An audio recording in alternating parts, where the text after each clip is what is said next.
All right, how's it going, everybody? Can y'all hear me? How's it going? How's it going? I don't know if I have enough lat on me yet. Let me go see. Good to see you. Good to see you, Rev. Thank you for hanging out. Let me go give you a shout. Rev just had a stream today with some Legos. It was pretty cool. Built a lion, I think. Is it a lion or is it a tiger? I'm trying to remember what it was, but it looked pretty fierce. Whatever it was, it looked pretty fierce. It's good to see you there. Finally see you in real time, Rev. Hi, friends. I'm Davey. You know the deal. This is the Sandwich Show. It's good to have you here. So we have a bye week in so many words. No guests scheduled this week for our interviews, but we'll get back to it next week. I'll be looking for the next batch of really awesome guests. We've had some really good guests this year, so I'm looking forward to more of the same. Oh, it was in line. Okay, cool. Very good, very good. But yeah, check out our friend Rev. It's good to see you again. Rev's got a really interesting offer at his channel. Really interesting. And the only way you're gonna find out what it is by going over to Rev the Storyteller. And Rev will have some storytelling to do on his next stream, so check it out. Yeah, I won't say what it is. I'm gonna build the suspense for everybody. I don't want to give it away. I forgot to actually pitch in. I have to go find you. I'll go find your next stream and maybe make a contribution.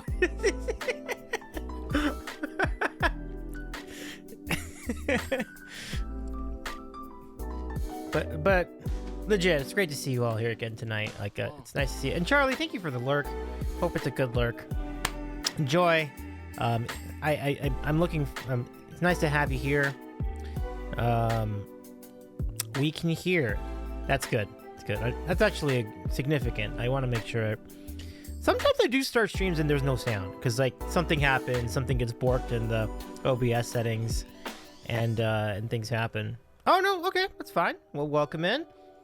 Here we go. So this is what we are all gathered here today to enjoy some McDonald's. Tonight, we're gonna feature a new sauce they've showed us called the WcDonalds sauce, which is different than anything we've really seen in recent memory. But this is all to promote an anime cartoon of some sort. Well, I didn't see that coming. Or is it just as simple as they're doing regular McDonald's food in the style of anime? Well, this is really neat. This box, chicken McNuggets, it's pretty neat. Look at that. You got kanji characters. You've got the logo, the old logo. Look at that. Rev says, and I'm working on a special channel point redeem, and that will be unlocked once I reach a certain goal. Whoa, we got some more gold. I love it. I love it. But of course, the biggest part of this meal is the sauce, which has been talked about a lot in the media these days. This is called McDonald's sauce. It's a special. It's too reflective. God damn it! You can't see it. It's maybe that's better. Okay, so this is a special chili, spicy, sweet chili sauce, and I'm eager to see what this tastes like. So we have some of that going on. For this meal, we've also included the world famous McDonald's fries.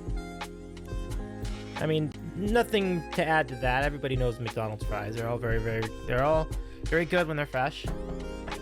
And I have an iced tea, which came with the combo. And I have a coffee, which has been a really questionable addiction I've been starting to embark on. McDonald's coffee at night. I don't think that's a train I want to be on, but here we are. So we're gonna do it all tonight. And I had a cone. I couldn't wait until the stream started to have the cone because the cone was gonna melt. So I just know that it was great. It was this vanilla cone and very satisfying. Very satisfying. So it's kind of a pre-meal for me. Looney, it's so good to see you. How's it going? Shamrock shake or nothing. A diamond? Oh yeah, I know the Shamrock shake. The Shamrock shake is in the mix right now. I've never had one. What is it like? What do you think? What do you think of it? Oh, yes, absolutely. 1000%. Welcome to our VIP club. Absolutely, Looney. You're very much. I'm honored. I'm honored to have you as part of our community. So thank you so much for all that you do. You've been great. You've had some awesome shows and karaoke, and you're just an overall good bean. So thank you for being there for all of us. And we're glad to share this token of our appreciation. Yeah. Looney says, I had my first one last week. I'm addicted. Oh, nice. The anime that is probably the McDonald's anime. So they have a McDonald's anime. Is that real? Is that a real thing? Look at that.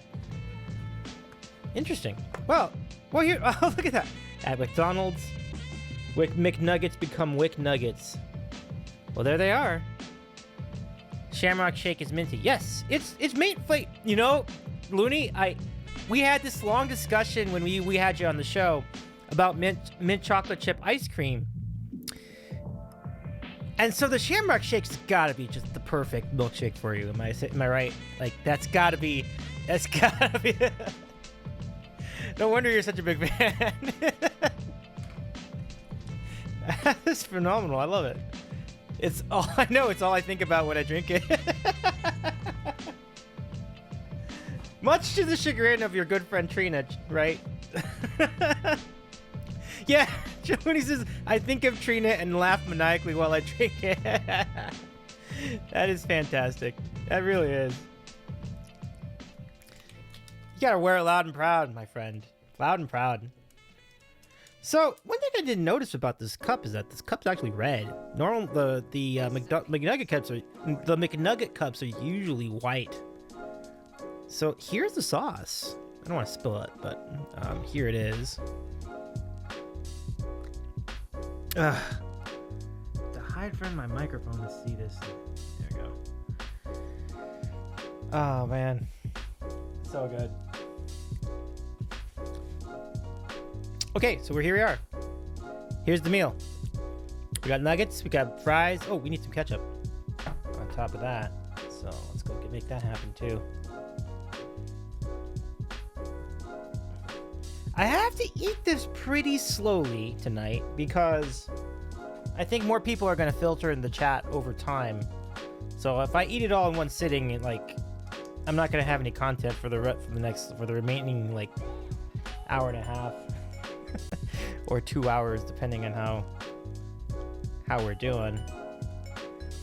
Charlie says, "Yeah, I googled. It's promoting their anime." Okay. So the McDonald's anime. Gotcha. All right, here's a complete meal.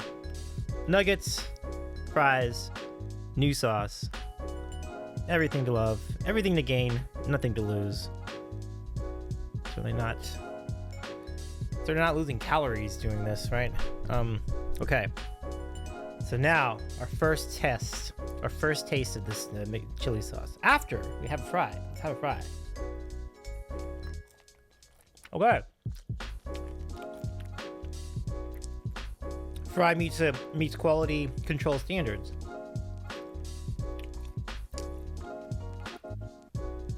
Not too bad. And then another one. And then another one.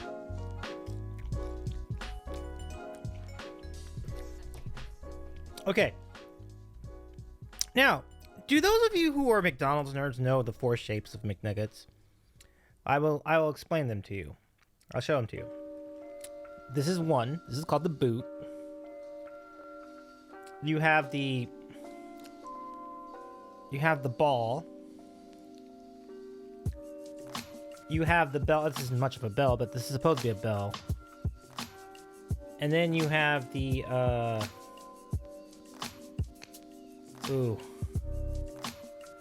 I think this is supposed to be like a diamond or something. I think this is a diamond of some sort. Brett, what's going on? How's it going?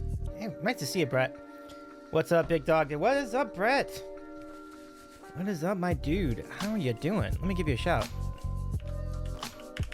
How's everything going elsewhere in your life, my friend? I know our mutual friend Axis is on as we speak, so I hope those shenanigans are going well too. But yeah, these nuggets look good. I was just explaining the different shapes of nuggets. There are 4. There's ball, bell, boot, and I think it's diamond, but I don't exactly know what to.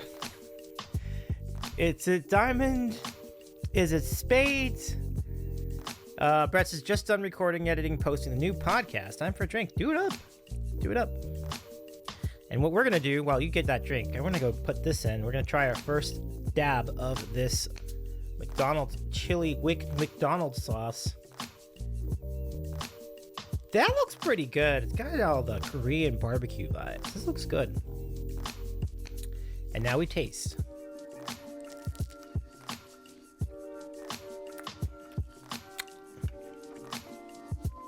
It's got a good tang to it.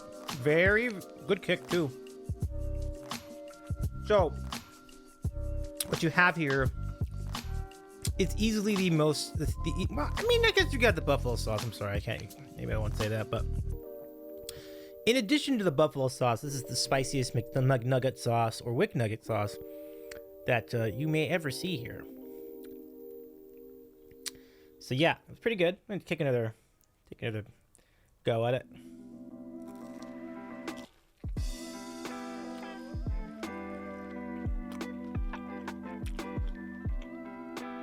Yeah, this is good. So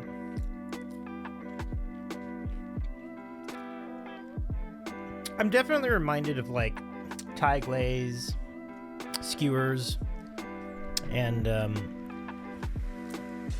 Korean barbecue rub, or I'm sorry, Korean barbecue wings and things like that. So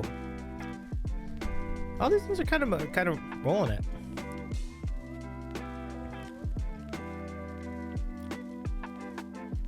Be nice, Brett. Be nice.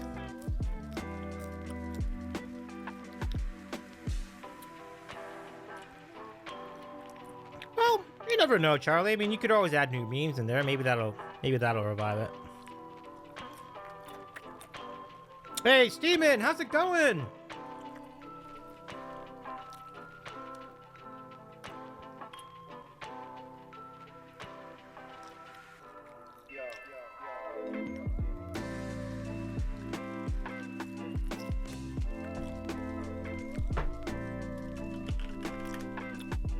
Give our good friend Steeman a follow.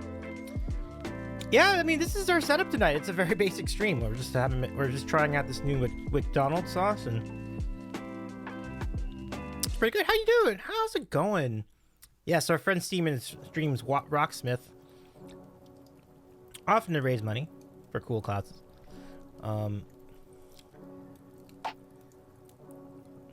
So what we've had so far is very good. This is the new McDonald's sauce. This is all to promote a new McDonald's anime, which just sounds interesting. Is it a cartoon about McDonald's, or is it a cartoon that's made by McDonald's about something else? I think regardless of which it is, there's going to be McDonald's references in it.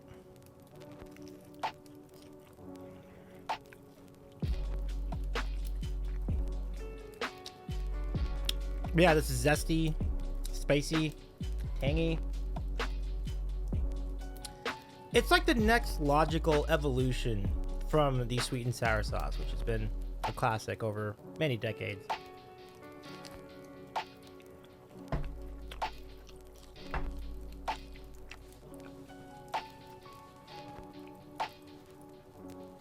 I do also want to point your attention to the bag,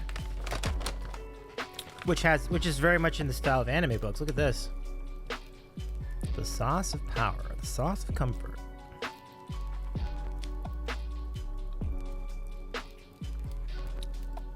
I think I read this in, yeah.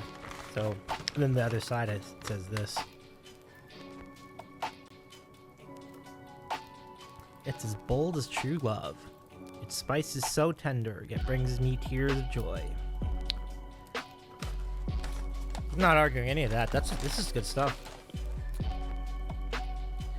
It's pretty good. Pretty good. I like it. I'm trying to eat this as slowly as I can so that people who jump in on chat can watch. But yeah, it's just like any other you know, sweet chili sauce. It's I mean, teriyaki seems like an apt comparison, but it's also really spicy, so it's like I tend to think of it more like Korean barbecue. But this is very well done. I think McDonald's did a good job here. Looney says going for the record for slowest eaten McDonald's meal. Yeah, I have to.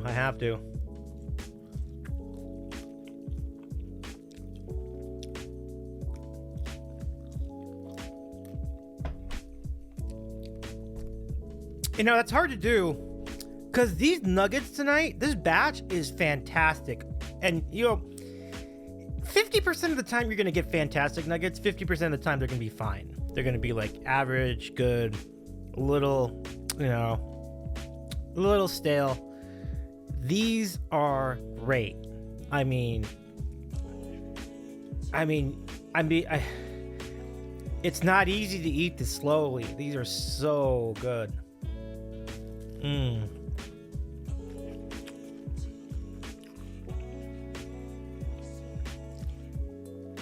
Yeah, that's some good stuff.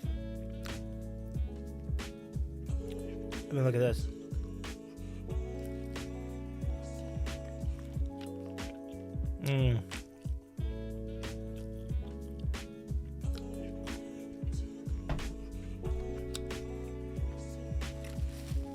Ref says, I can't remember the last time I had McDonald's anything. I was very much in your shoes. Rev, in the 2010s, I think I went months without McDonald's. In those years, months. Like, what got me back to being a regular or semi-regular visitor? Two things: the shutdowns and the McDonald's app. They combined to like give me this little gateway drug back into McDonald's. And since then, I've just dabbled in it. And then the delivery apps are not helping. They're just giving you all these great deals. Like, damn it, why does it have to be so good? But all this to say, like, I think you should. That's something that should be. I would say that's something to be celebrated. Like, that's awesome. Like, that you've been able to have that kind of discipline to not go to McDonald's. And maybe it's just not your thing. But either way, I think that's a good thing to celebrate. So definitely a path I've been on, Rev. I actually have gone months without McDonald's in my lifetime. Maybe even, and there was a period where I went years. Genuinely, I went years without McDonald's for a certain point.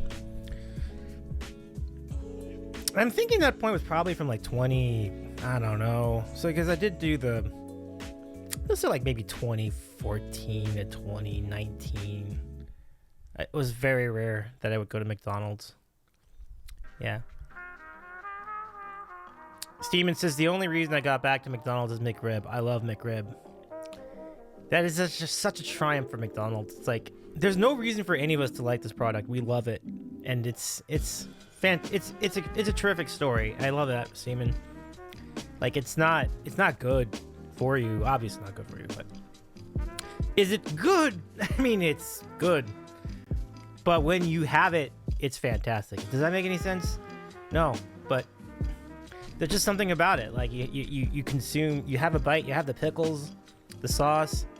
I mean, we know it's a cheap sandwich, but it's like, it just hits, you know? Like, and it's often being issued during the winter, so it's like, it just hits. It's cold, and you get to have this and like a soft drink.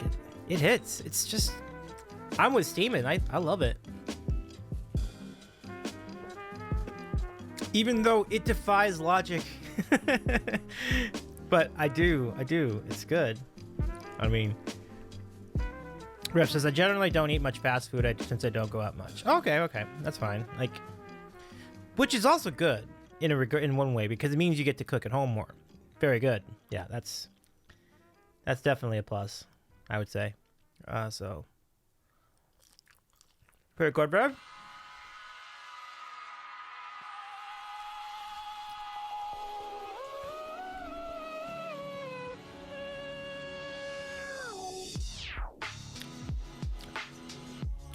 This meal I'm having is coming at an interesting time because I made a pretty solid grocery run. One of the most comprehensive runs I've made in a while. During this grocery run, I ended up getting like a salmon fillet. I got some boneless pre-marinated chicken breast. I got some salad. I got Fritos. I got 2 cans of chili. And then the crowning jewel of the entire grocery run was this bag of grapes. These grapes, you don't even know how special these grapes are. These red grapes. These are the best red grapes I've had in a very long time. I'm talking genuinely 2 years. I haven't had grapes that good in 2 years. They were so good. They're just so good. Like I can't even. There's no way for me to describe what makes them taste so great. They're sweeter, but they're also like tangier at the same time. It's like sweet and tart. They're not dry. They don't feel like they the flavor doesn't feel diluted. They're not mush. They're not completely mushy. They're great. These grapes are fantastic. Yeah. Don't tell me what to do, Jamie. Don't tell me. How you doing, Jamie? Good to see you. Ask politely, and I'll hold the plate up, okay?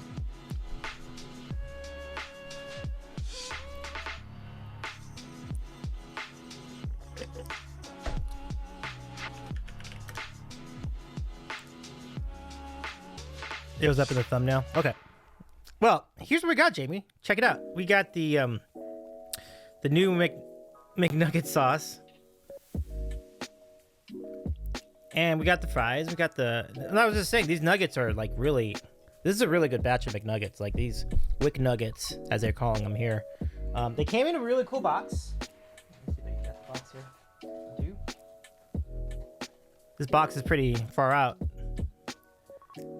Please tilt to see sauce color, of course. So the sauce is actually kind of like a chili. It's like the teriyaki glaze of sorts. Come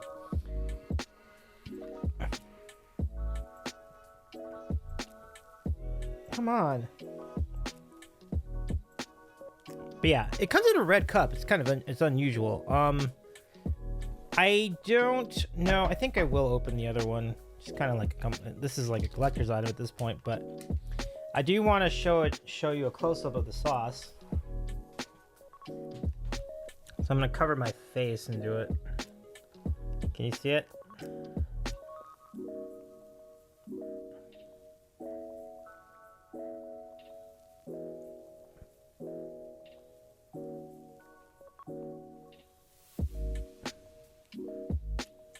It keeps trying to focus on my face. Stop focusing on my face. I'm not that special.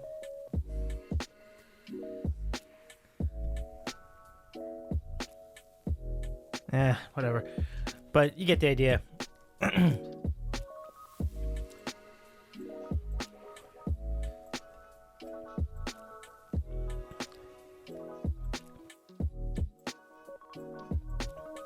Yeah.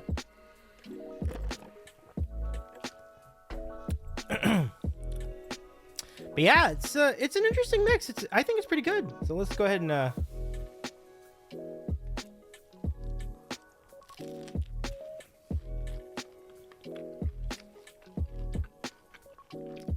Oh, good question. Got some unsweetened iced tea in here. Also got a large coffee with 1 cream. I don't put sugar in my coffee. I like a cream. Just cream's usually good enough. Ooh, this is pretty good tonight. Yeah.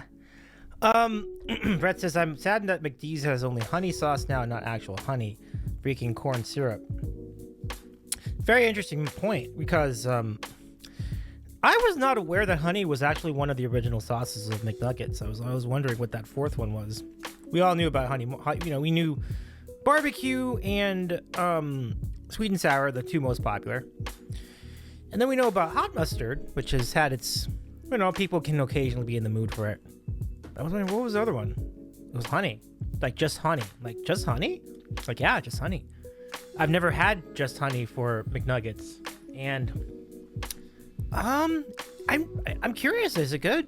I will never know now. Apparently, so it was your fave, huh? Oh, nice. Okay, I got you, Brett. Yeah, Jamie says I like the unsweetened iced tea with the lemonade. Yeah, the Arnold Palmer, Jamie. It's a good call. Good call. Yeah, I do that from time to time. It's good. You're the honey to my McNuggets, Davey. Hey, Brendan, good to see you. Shout out indubitably, Brendan. Welcome in, my friend. I hope you're well. So here it is. This is the new McNugget sauce. It's pretty good. It's pretty good. It's just kind of a weird spot because, like, I think I have to hold the plate up the entire time so people can truly enjoy what all this is. Because otherwise, if I just keep putting it down and bringing it up, it's going to get confusing. So I'm just going to put it up here.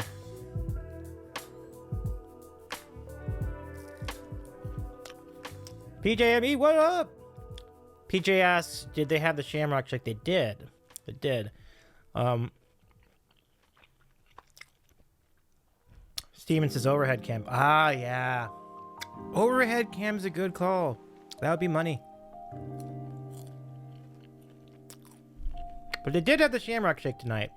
I saw it. I saw a big photo for it. But I did not partake. So I haven't had it though. I heard it's really good. Our friend Looney Soy Sauce is in chat too, and she mentioned she had it too, and they loved it.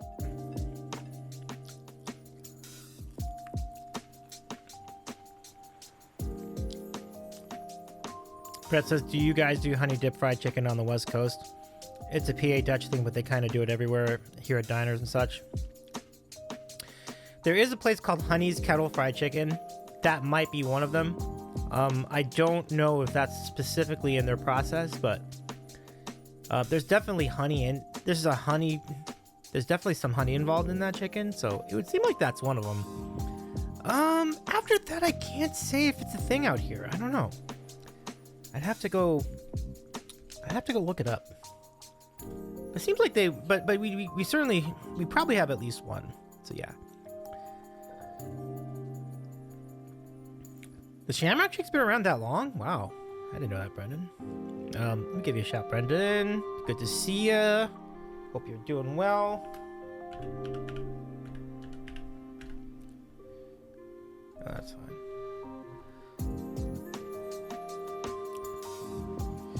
It debuted nationally in 1970 and was an instant success across the country. So I'm assuming this shake is not offered year-round, nor should it be, I don't think. Brett says, it's always what I got when my parents took me to a PA Dutch diner called Waltz back when I was a kid. Ah, I gotcha. Sounds delicious. Only St. Patty's Day? Mm-hmm. Yep. Brendan says available for a limited time. I dig it. I dig it.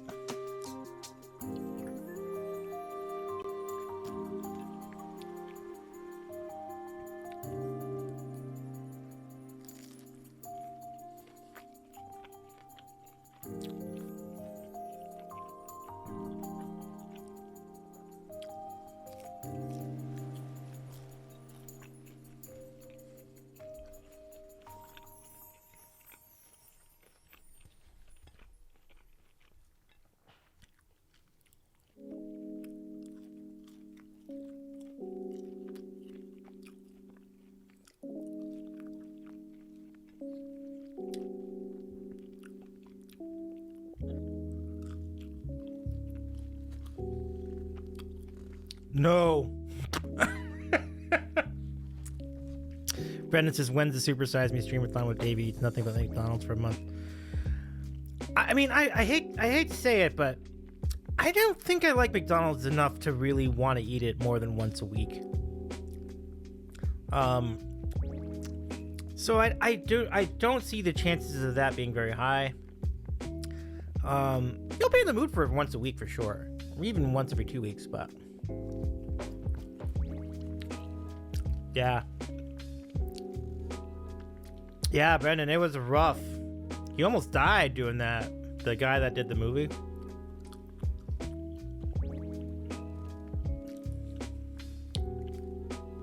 Brett says, every year I think about risking it and getting a Shamrock Shake chased with full fistful of lactate because I really missed them. I did not realize that Shamrock Shake had been around that long, though. So I just wasn't paying attention for a good part of my life. But in the last 15 years, I've seen the Shamrock Shake offered every March.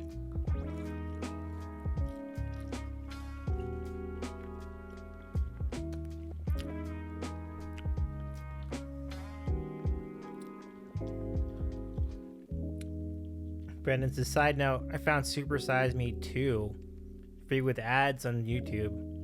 And it's superb, eh? Wow. How do you follow up the McDonald's thing and Super Size Me 2?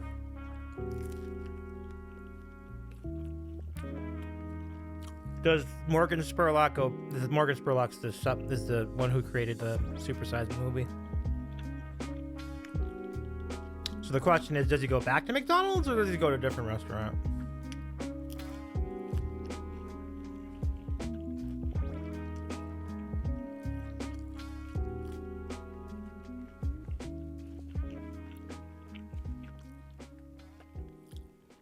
Oh, he opens his own restaurant.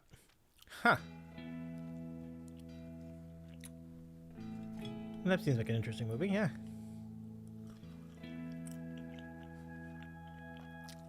Eye-opening documentary.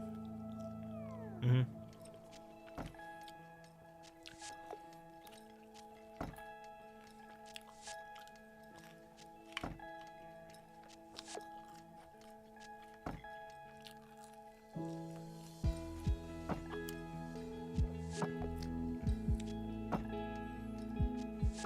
No, that's fine. That's fine. The first part was sufficient. Thank you, though.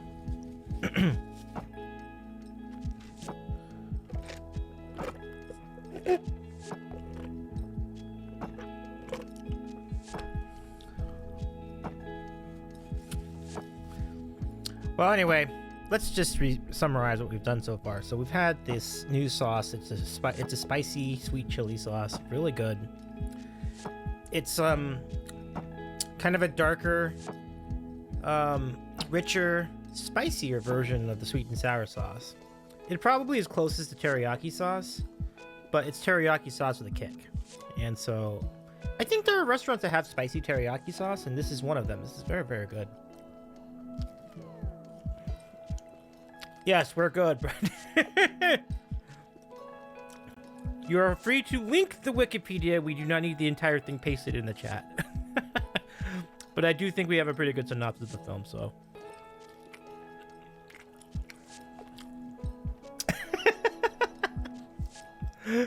Brett says, spicy sweet sounds like me. There you go.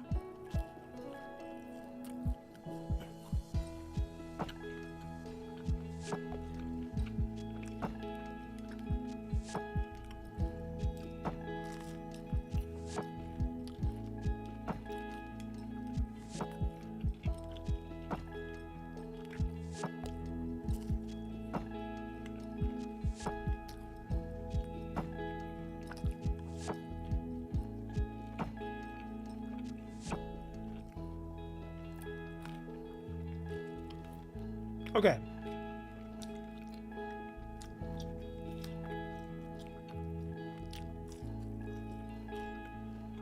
We're down to one nugget. We are going to save this McNugget, or this Wick Nugget, for later. And that will conclude our tasting of the Wick Nugget sauce for now. It's very good. I'm a fan. I feel like if they were to issue it regularly, I could put it in the rotation, and it would be, you know, if you could order more than one sauce, I'd definitely do that as one, and then like spicy, honey mustard would be the other one, or sweet and sour would be the other one.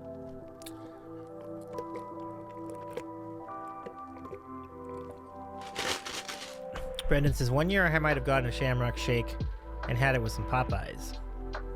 Ah, now that sounds like a good time. But yeah, it's funny. I've never had a Shamrock Shake. I've never had one. Never had a Shamrock Shake. And it's kind of like, why didn't you get one? Well, because I don't do milkshakes. I think milkshakes are like particularly toxic for my dietary purposes. Like I need to. They're really bad for me. Too much, like it's all the wrong things. Sugar, cholesterol, fat, like everything. Like it's just too much of it. It's too much of it, and it's like it's one of those things I had to cut out when I was doing my original like weight loss plan way back. Yeah, it was scary, and you're like you can't have them anymore. It's like, yeah, you're right. So if I ever were to have a milkshake, I might have like once a year, and that's all. Like that's too much of a good thing. Well, it is. To be fair, it is a really good thing. It is really good apparently, and I've been told many good things about it. Yeah, thanks, Brendan. Well, it's a little thing. I mean, I've obviously got a long ways to go to to maintain it. If I really want to commit to that philosophy, I need to stop fries for the rest of my life. No more fries. I think fries are so many empty calories, but I'm not gonna do that because like fries are good, you know. But they're still not as bad as like tortilla chips. So it's just like it's funny, like the lesser of two evils is a thing that applies a lot when you try to select like what you're gonna have in your meal. Yeah, no deal, Howie. But actually, the no deal is for the banker is going to be the one you're going to be saying no deal to. Howie's just the host, but I know what I know what you're getting at for sure. Empty calories, full soul.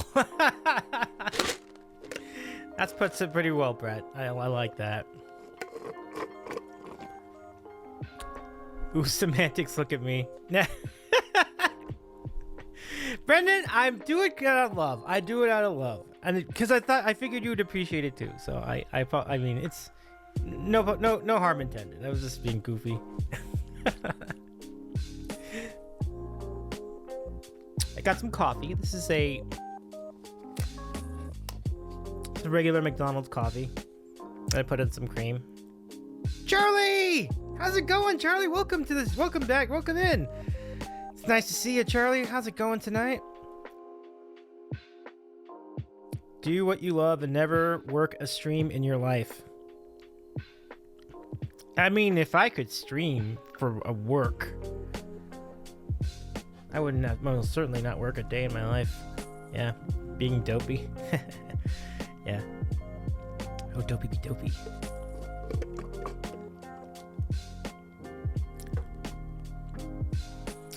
So good to see you, Charlie. I hope you're well. Thank you for joining us tonight.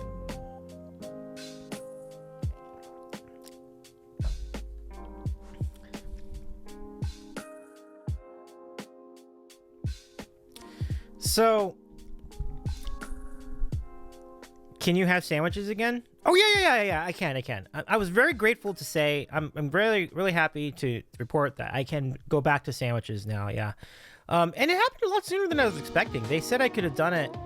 It was basically about a week and a half after I had the surgery. And so when I checked in with the dentist. I said, when do I get to, what can I eat now? And they said, you can eat anything. I'm like, what? I can eat anything, like anything, because the wound is healed completely. I'm like, what? That's it? And they're like, yeah, just have what you want. Just be careful when you're eating really, really crunchy foods. And I'm like, okay, cool. And steak too. I'm like, okay, cool. I'm good with that. So from that point on, I was back to sandwiches.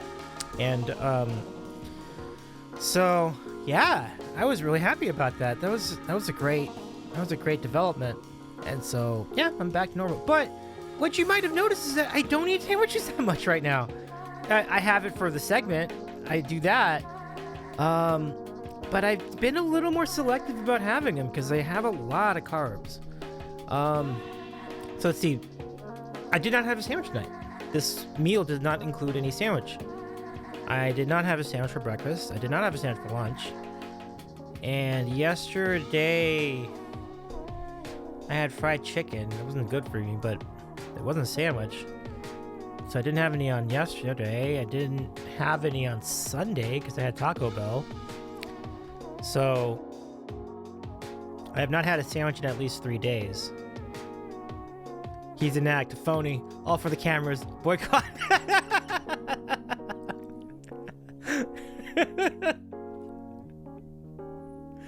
Oh, that's great. That's great. Brendan says fried squid sandwich stream. I love squid, says Brett. I love squid too. I mean, is calamari considered squid? Because like a fried calamari, I never really attempted that as a sandwich though. That's an interesting idea. Interesting idea. That's exactly why I want to try it. I think that seems like a great. Okay, cool. So calamari counts. It's good to know. Yeah.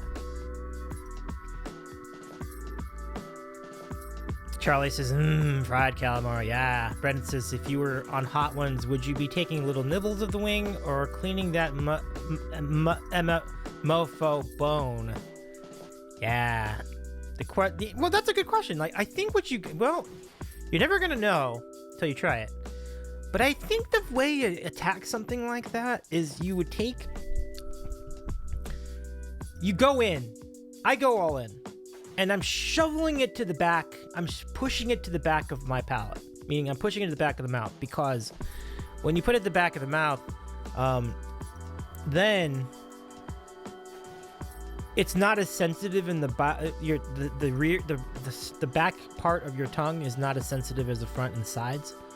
So I think you can get by and you can roll through that quicker, but you're still going to have a lot of pain because this stuff is really spicy.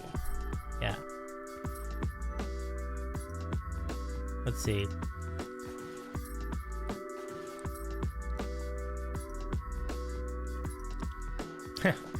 Good to know, Brett. Brendan says, I go in, I'm shoveling to the back. Yeah. You can buy the lineup for a season. Oh, really? That's right. They have a whole like season of this stuff. Like, that's true. Yeah.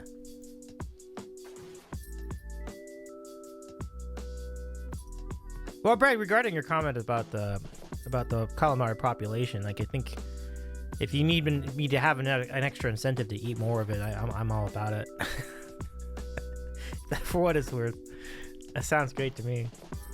We get to have calamari every night. I'm in. Here's a little thing about calamari that I'm not sure everybody's on board with. I liked the grilled calamari more. Can you believe it? I like it grilled more. It's really good when you grill it. One time I was at a restaurant, they offered a grilled calamari, so I tried it, and it was great. It was like really, it was succulent. It had the lemon on it. I really liked it. I'm like, this is better than fried. Like, why would I eat the fried one if I had a choice? Yeah. Inverlance is super good if the cook knows what to do. Yeah, Inverlance, welcome in. Good to see you. Yeah, absolutely.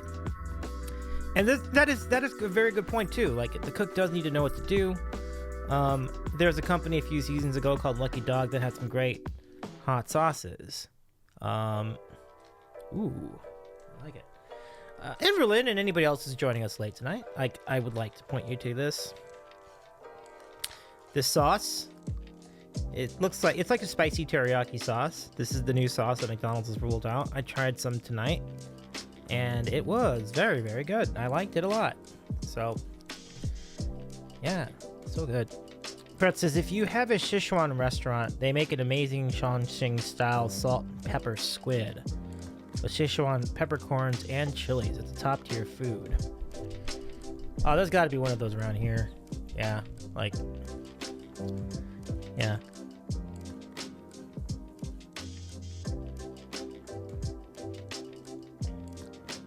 That's a weird fact. So it is also one of those proteins you can save. If you overcook, they get rubbery, but if you keep cooking, they get soft again due to their unique protein structure. That's pretty cool. Oh, okay.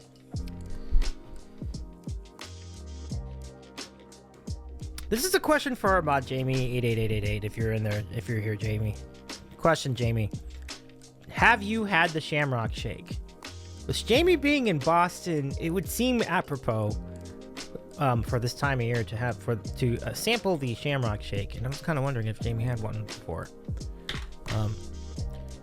Brandon says, I didn't know they named a spice after a 90s hip-hop duo.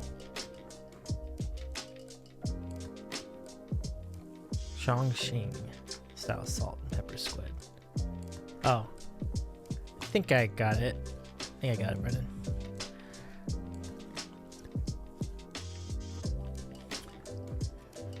But yeah, I mean, I don't know. Have you all tried the grilled squid? Like, I think it's really good. I think it's really, really good. Let me see. Salt and pepper squid.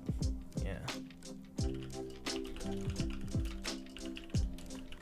if I can find anything. Oh, salt and pepper. That's right. Push it. Push it real good. It's a knee slapper. Yeah, looks like there's a place nearby that does have salt and pepper squid, but it is fried. And I see. It looks good. I like it. I want that grilled one though. That grilled one's so good. Grilled squid at a Japanese sushi restaurant is a must get. Yeah. That sounds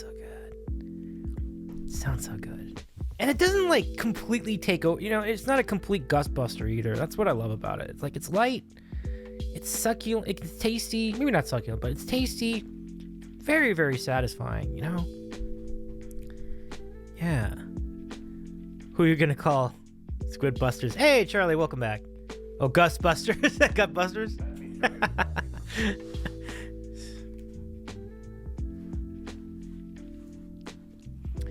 I ain't afraid of no gut.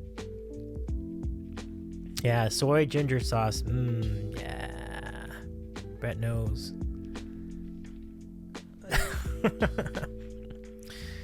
Yeah. Welcome back, Charlie. Hope you're well. How was your dinner tonight?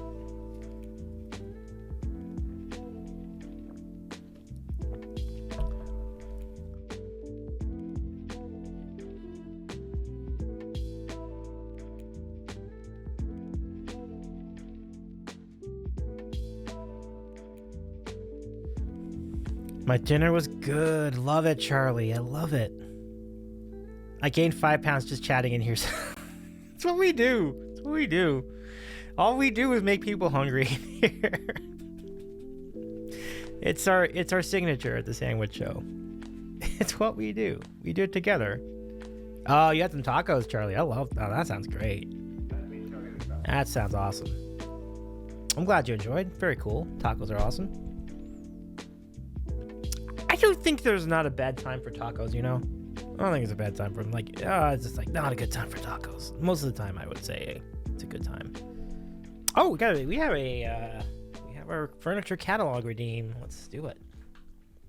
Davey makes people hungry, and Brett makes people hungry. Well,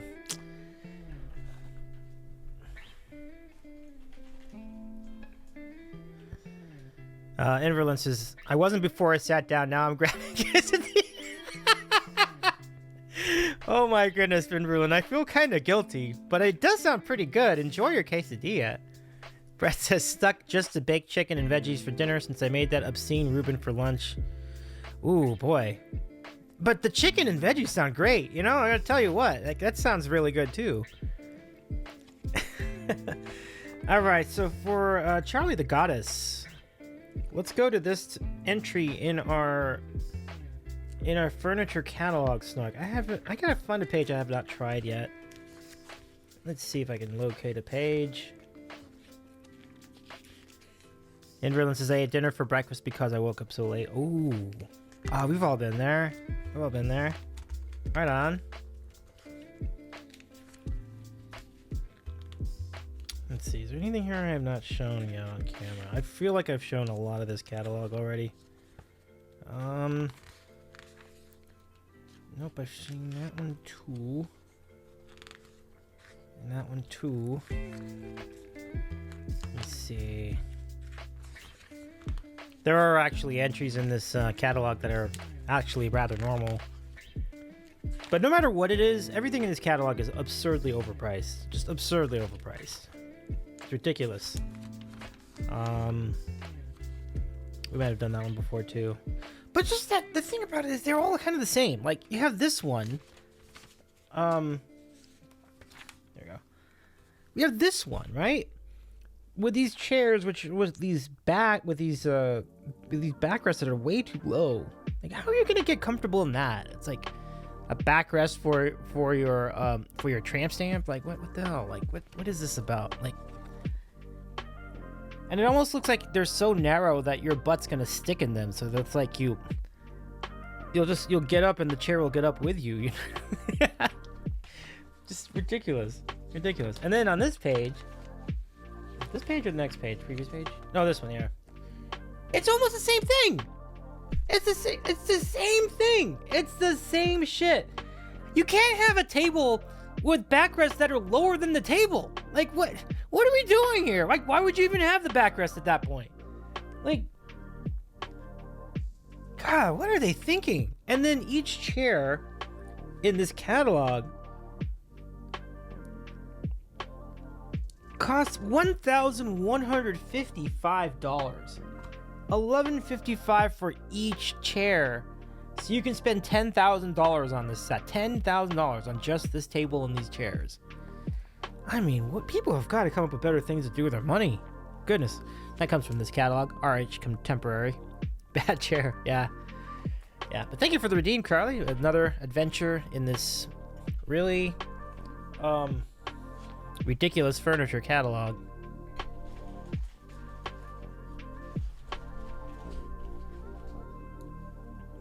Yeah, I can't. And low back chair is just useless to me.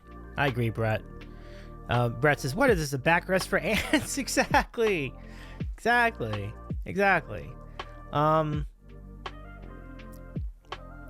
I was gonna say that has to be Restoration Hardware. Is that what this company's called? Let me see. Let me go back in this. Take a look at that again. Yeah, I think. You know, it's funny. RH Contemporary, okay.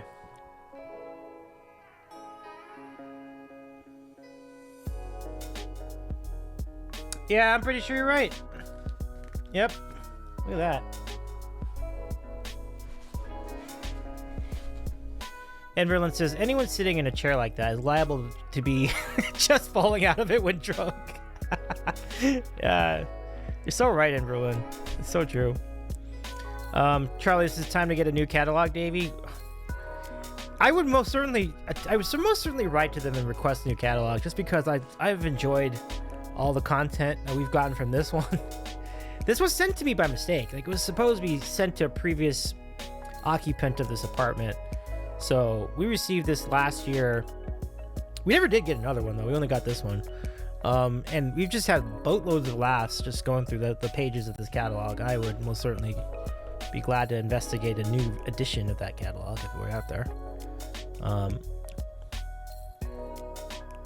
The tip off for RH is they just love a freaking chandelier. Do they? Yeah, they really do.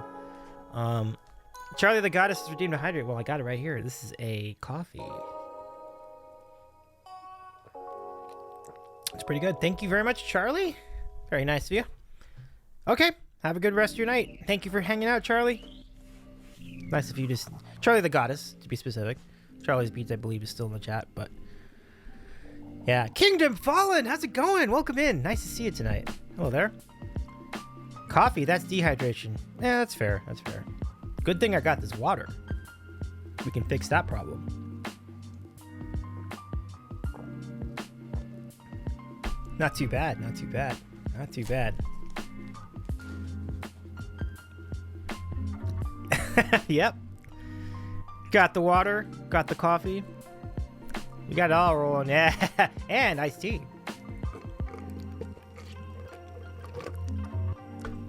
Three different types of ways to hydrate tonight. It's great. But how's it going, Kingdom Fallen? It's nice to see you again. Thank you for joining us this evening.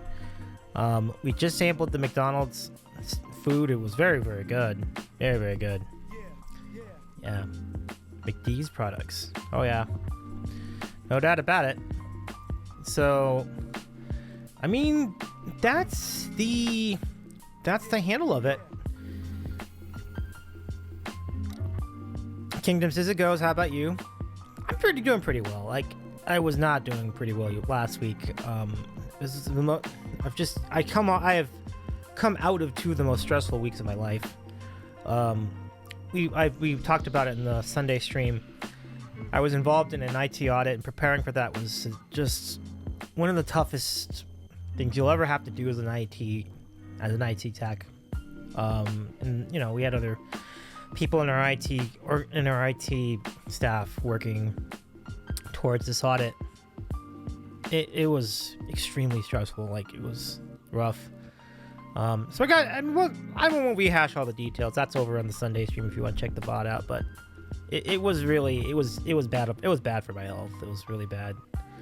But things turned around after that. Things did turn around. In the final 2 days, you know, basically the day before the audit and then the audit day, both were good days. It's just really busy. And there were ups and downs within every single day I had during that stretch. And the last 2 days of work have been very, very good. And I'm very happy. And it's nice to just settle into a normalcy again. So, yeah. Yeah, thank you, Van Verlin. I appreciate that. Like, Van Verlin says, sorry to hear, but glad it's passed. Yeah. It was the only audit we've had in our company's history. That's 2.5 decades of history. And the first of its kind. So we're hoping it doesn't happen again.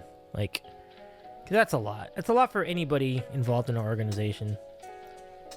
It's, you know, it's just something that needs to not happen frequently.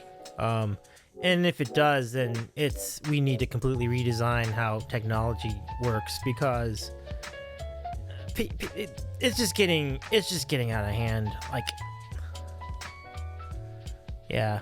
And the semantics of which could be completely terrifying if you ever heard about them. I'm not going to get into that on the stream. I'm in a good mood. I'm not going to get myself out of a good mood by talking about that.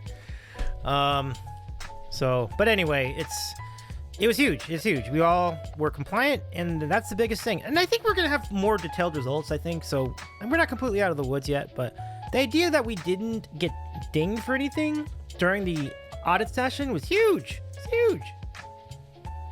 Huge. They were not seeing something amiss and then asking us questions for half an hour about it. I mean, that's a huge thing. It's a huge thing. That was our goal. And from that point of view, we succeeded. Brendan says, have you tried the new cashews from McDonald's? I'm not. What do you think of them? Yeah, thanks, Imperialin. Glad you made it through like a phoenix. Yeah, absolutely. Feeling pretty good as a result of that. Yeah, thanks. That's really kind of you. So, Charlie, if you're in the chat, I do want to ask you a quick question, because I have an interesting decision to make tomorrow. Whoa. Oh, okay. I was like, what was that? Okay, I got it. We have a redeem from our good friend Bean Dealer. Can we give a shout out to Bean Dealer? What up, Bean? Good to see ya.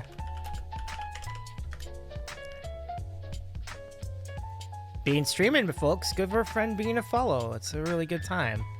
And Bean's playing all sorts of cool games. It's really see you back in the mix. I know you've been through a lot in recent years. And I'm glad you're doing okay, man. Like, so nice to see you. Let's do this for you. It's called Velveeta. All right, folks, here we go. So what is Velveeta? Well, Velveeta is what you do when you're hungry and you go to the store and you're looking for something, you know, particularly cheesy. And then you get the Velveeta! There it is, Velveeta. Thank you so much, Bean Dealer. It's good to see you again. Show me the Velveeta! Absolutely. I'm always so happy to show everybody the Velveeta. Charlie says, I've never done that.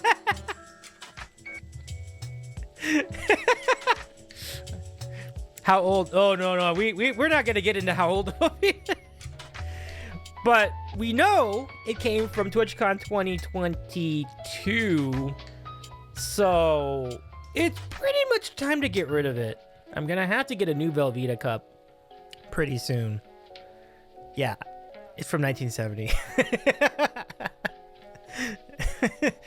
Yeah, we're gonna have to get rid of it, or else bad things are gonna happen to my room, and bad things might even happen to me. Like, it's not a good idea to keep this around any longer. Well, no, eat it that ship sailed months ago. Yeah, no, you definitely can't eat it. Like, eating it is out of the question. Like, unless you just want to kill yourself, don't eat it. Right? So we're definitely not doing that. But even just having it, like holding it, might be a hazard at this point. So 100,000 channel points. Eat the Velveeta. Not this one though. You can't. Again, never a good idea to kill the streamer during a stream. So I'm gonna say no. I'm probably gonna have to politely decline that one. But if we get a new Velveeta shells and cheese, then yeah, we'd totally do it. Plus, I think it's a TOS. Yeah. That's fair. Kingdom Fallen. Some products are actually still good past an expiration date. I have a can of Tobey Maguire's Spider-Man Dr. Pepper. Wow, that's got to be ancient. That's got to be like, yeah, that's like 2 decades old right there. That's fascinating. Charlie says, I'm sure Velveeta is good past the expiration. Inverland says, one of the few things my dad collected. That's cool. Especially powdered Velveeta. Oh, you think so, Charlie? Yeah, I mean, it might be good. I don't know. Good to eat, I can't say, but probably good. The expiration date. By the way, do you want to know what the expiration date is for this Velveeta? Let's see. February 23rd, 2023. It's over a year past the expiration date. But it might still be good, you know? I've had chips that are past the expiration date, like a year past, and I've survived, and they were all right. Actually, they were okay. Is it an expiration date or a Best Buy date?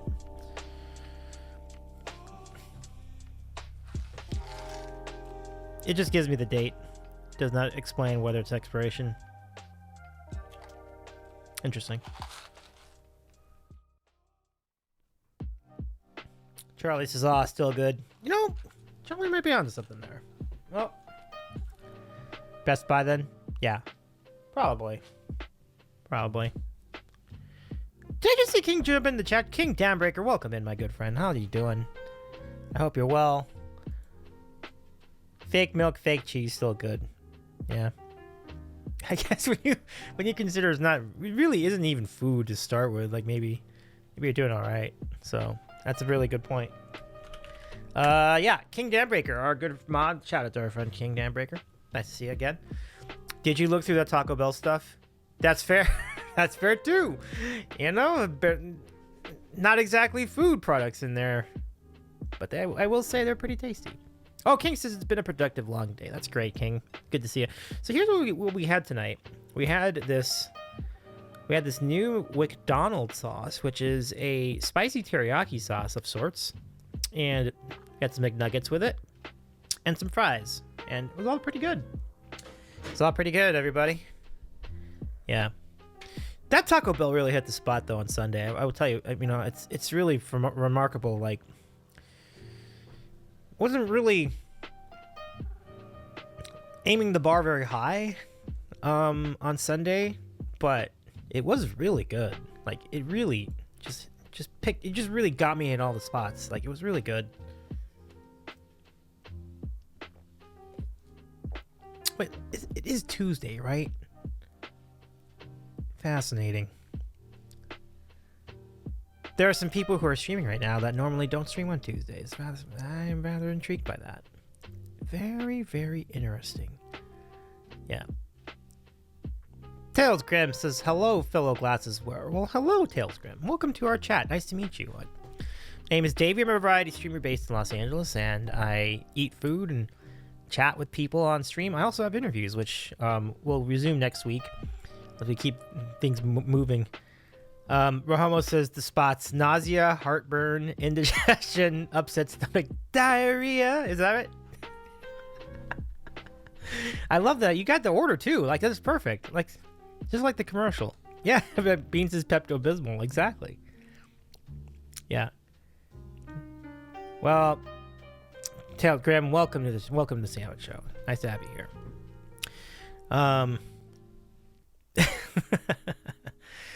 It's one of the best commercial jingles of the last like 15 years, isn't it? Like, certainly the last 5. Like, everybody knows that one. Everybody knows that commercial. So,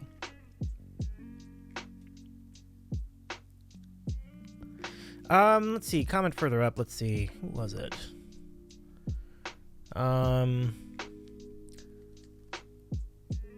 Kingdom says, better you than me. I'm barbecue sauce, kinda kid. Oh, okay. Yeah. Well, barbecue sauce is definitely a tried and true one, you know? But I think that's what that was one of the first brilliant decisions McDonald's made regarding Chicken McNuggets. It's that when they released them for the first time, they didn't settle on one sauce. They settled, let's give them like 4 sauces, because people might be in the mood for different ones at different times. It's a fantastic decision. And clearly, these 3 of the sauces have stood the test of time. And 2 of them really have stood the test of time. Barbecue and sweet and sour have really stood the test of time. And then Hot Mustard still gets a little bit of run. So, not to be confused with Abysmal. King is on it today. Let's see. Bean says, listen, I still sing It's My Money and I Need It Now. JG Wentworth 877 cash now. I know that commercial. I've heard that during some certain sporting events. Like they run this commercial during some, you know, I was watching certain games on certain channels, and they it's not my money and I want it now. I appreciate you. That's really good. Call JG Wentworth 877 cash now. It is ancient from the 90s and early 2000s. Yeah, I think that tracks. Yeah, I'm trying to remember what year when the first year I saw that commercial. Well, after the fact, but it was still a while ago. It was probably like 2015. So they really haven't stopped doing that jingle. Like they've been doing that for decades. Yeah. 877 cash now. Yeah. Gruff McGruff, Chicago, Illinois, 60652. Yeah, these are great. What happened here, Tales of Grimm?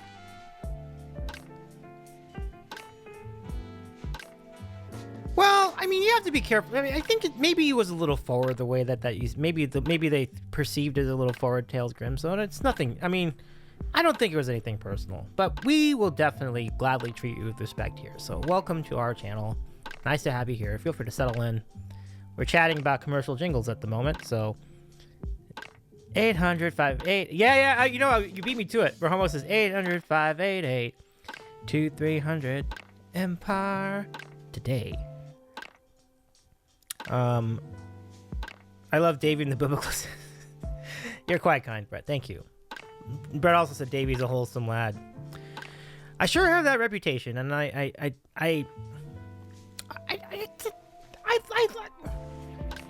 can't run away from it. I mean, I get it. I'm into it. And yeah, thanks. I would be foolish to not acknowledge that that's a big part of the Sandwich Show's success. It makes the channel very enjoyable for everybody. So that's kind of something I wear very proudly. Yeah. Let's keep going. This is great. So let's see. Davy Jones. Well, Davy Jones is an icon. Yeah. Rest in peace, Davy Jones. Yeah. Let's see. Everyone says you have to embrace it. Yeah, absolutely. You know, I've definitely built a brand with this channel using a degree of wholesomeness, whether I meant to or not. Like, it's definitely borne out. And it was also true of the old show, like, you know, the old podcast I was doing before I came to Twitch. And very much the same vibe. Like, it was just kind of a place where everybody could be welcome, and we didn't have to worry too much about hot button issues, hot takes. Like, I'm not that guy. Like, I don't do things to make people upset about shit. Like, I just like hanging out. Like, this is cool. Like, I like it this way. 1-800-mattress, leave the last S off for say. I don't remember that one. That's pretty good. Davy's holes got some lad. Well, I appreciate you, Brendan. Yeah, but thanks, Inverlin. By the way, it's really nice to see you here tonight, by the way, Inverlin. Good to see you. We're almost as 1-800-9 for Jenny. I kind of remember that. Was that a commercial? Might have been. I mean, yes, it was a commercial, but was it a song? I meant to say. Like, I think it was. Yeah. Rohamo says we do lukewarm takes here, if at all. Yeah. Nah. I'm not good at takes. I'm not good at takes. I know, like, I think the hottest thing I've said today is the thing about the chairs. Like, I was like, how could you have a chair with a back that's lower than the table? Like, that's the hottest take I've had so far. It's not that hot. You could probably touch it with your entire palm. 867530 to prove a point. All right, Rome, I got you. All right. Yeah, Rohomo. Yeah, you better watch out. You are really, really generous and nice and cool and really, really really, really warm heart. Boom, roasted. Brett says puts entire hand on it. Brendan says, I think the hottest thing I said today was about the... That's what I said. Yeah, that's what I said. I said what I said. King says, need some aloe vera after that. Ginger. Oh my goodness. Wow, that felt like something I'd say. I don't know what that means. I don't know. Is that good? I don't know. But in all seriousness, Roma, we love you, buddy. Like, thank you so much for hanging out with us tonight. It's good to see you. A sick burn, says Brett. Call an ambulance. It means when finding horrible things, I tend to go for the better stuff. Yeah.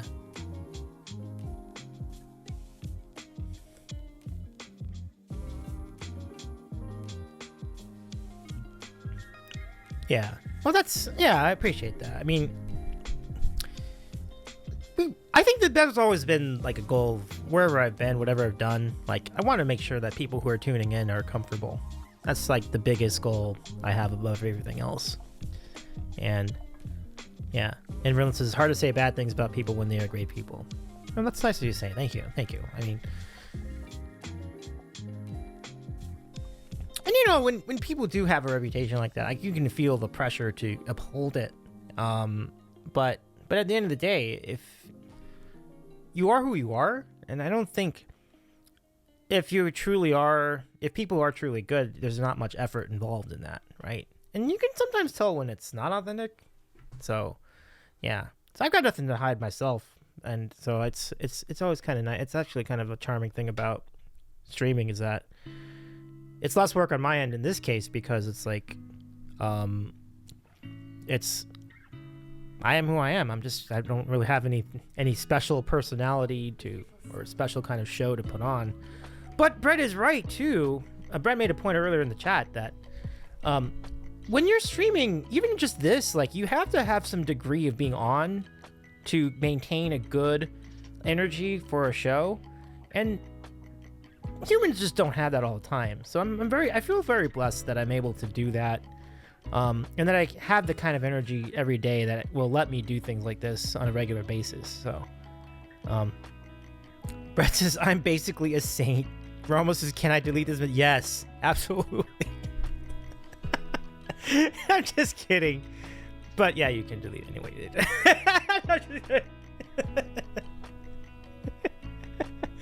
I'm just oh no, we did it. Oh, Brett will never forgive me now. It's over. There goes my $9.99. I can't.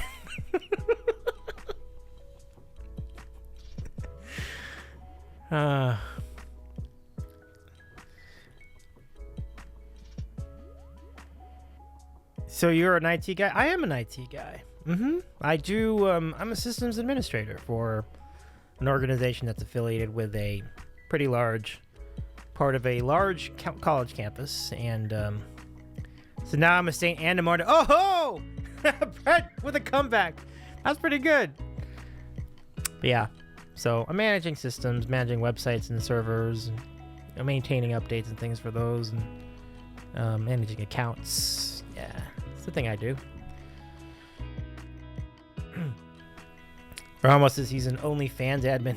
Oh, wouldn't. Oh, that's the dream right there. That's the dream right there. King says, I stand with Brett while remaining seated. Van Verlin says, I got to explain my history of volunteering to the kids that I mentor today. Then I asked them what kind of dreams did they have growing up.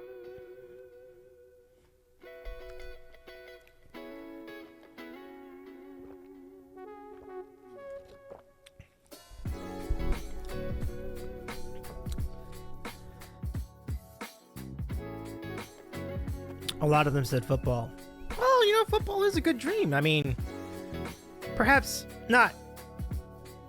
But one kid said she didn't know. Oh. Let me just say thank you, Baby Love Ann, for the follow. Very nice to meet you. Welcome to our Sam fam. It's nice to meet you. I hope you're doing well tonight. And yeah, thanks for the follow. Come on back sometime too. We're always doing fun things here. Everyone says, I said sometimes it's better to not know and find it along the way. That's really good. Like, I think that's a really good advice, because rather than forcing yourself into a predetermined, to a set kind of occupation, a set vocation, if you truly don't know, why would you force yourself into something you don't fully believe in? It's really great advice, Inverlin. And you know, the good thing is, I think a lot of times when you are faced with that journey of trying to find yourself, you will find yourself at some point. So I think that's great. You can be honest with yourself and go through life, and things will eventually inspire you, I think. So it's a terrific call. Yeah. Kingdom. Yeah, and Kingdom Falls says, I got a friend who used to do what you do, but eventually went to become an installer instead. Less pay, harder work, but definitely less stress. Yeah. So your friend used to be a streamer? Like, or your friend used to be like an entertainer? Like, was your friend on Twitch? Like, was your friend doing like Twitch gaming and so on? This has been discussed a lot. Like, can this be a career? I mean, realistically, no. It would take a lot of work to do this as a career, because your rate of return isn't really huge, you know. It's kind of like royalties, kind of the way royalties work, you know. Kingdom Falls is IT guy. Oh, okay. Oh, you're saying he used to do IT guy, and now he's an installer. Okay. Yeah, I gotcha. Yeah. Well, I just mentioned it. Like, there is a lot of stress involved with being an IT guy too. Yeah. I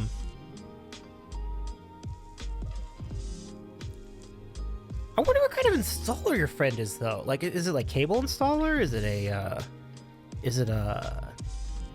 I mean, there's definitely something to be said for that, you know? Like, that could be a really... It's a satisfying job because you know what you're getting, you know? Like, there's no surprises. Things don't just break down on you, you know? Yeah. Let me just keep catching up on chat. So, going back to Inverlin's comment, I said sometimes, but I try to encourage her in her talents. Yes, that's great. Inverlin says, I started out volunteering the day after Hurricane Katrina, and I am near 40 myself. Oh, right on. Okay. I got you. Brett says, I didn't know what I wanted to do until my late 20s. And Bean says, I'm 40 and I still don't know what I want to do when I grow up. That's completely understandable, though. Like, it's okay, you know? It's okay to not know. Sometimes you're doing the best you can in that spot, right? Like, or where you want to be.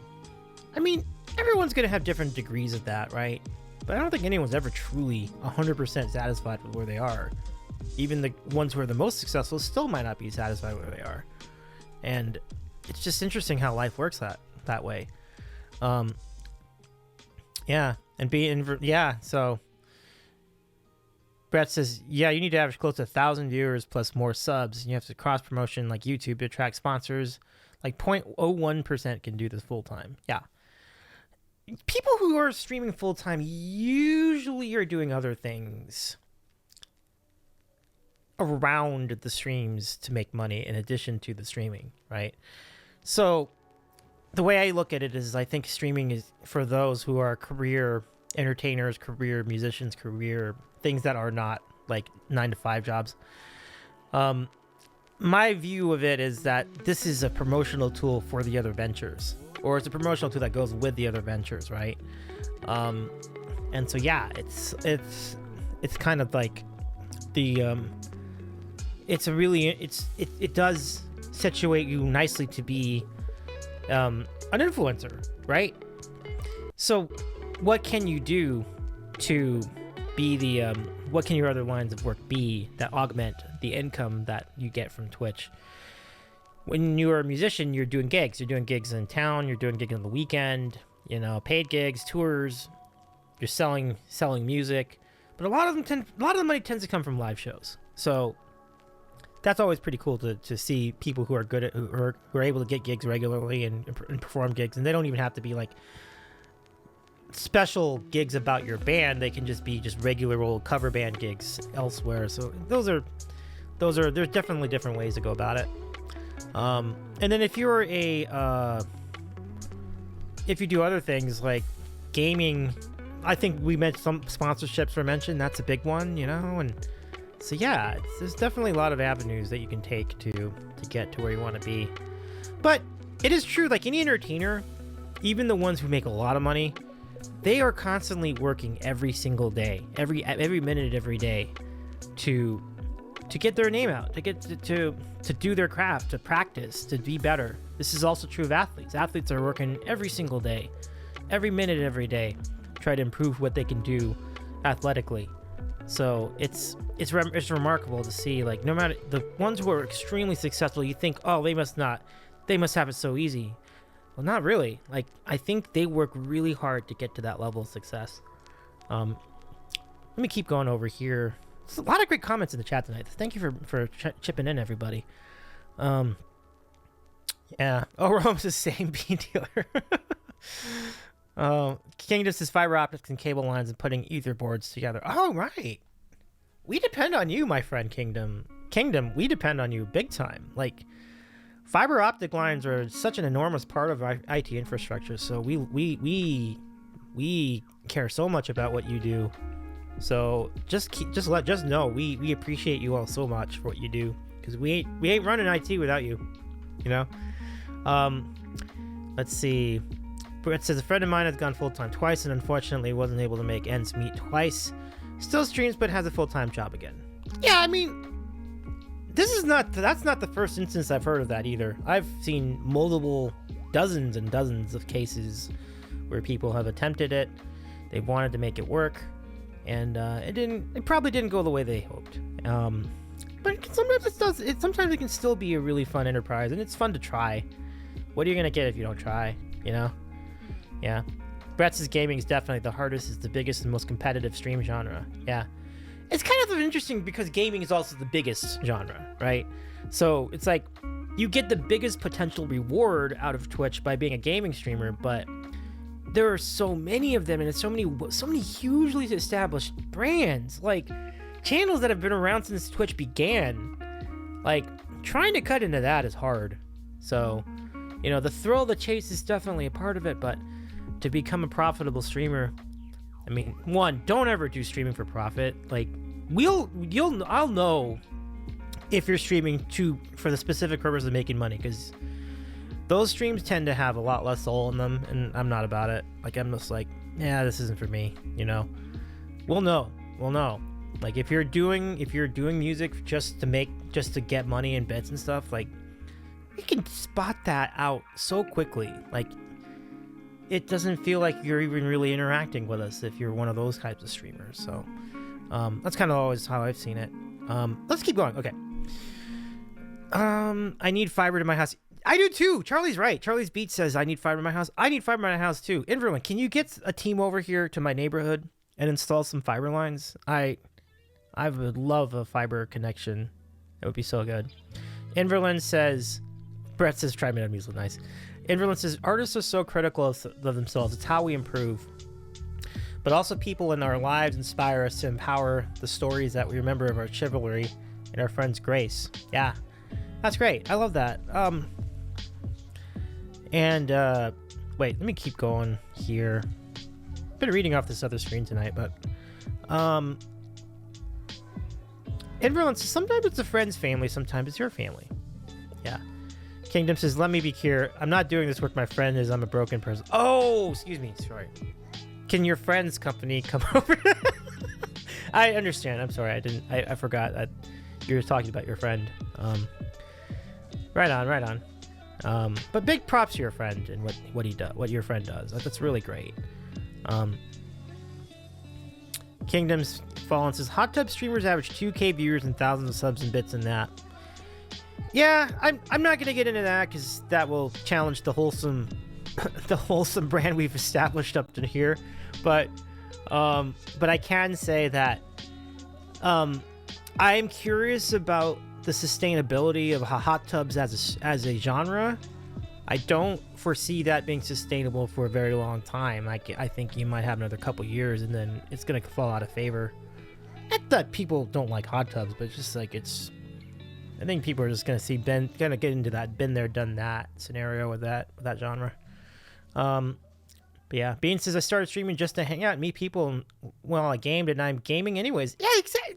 I love that attitude, Bean. I love that attitude. Yeah.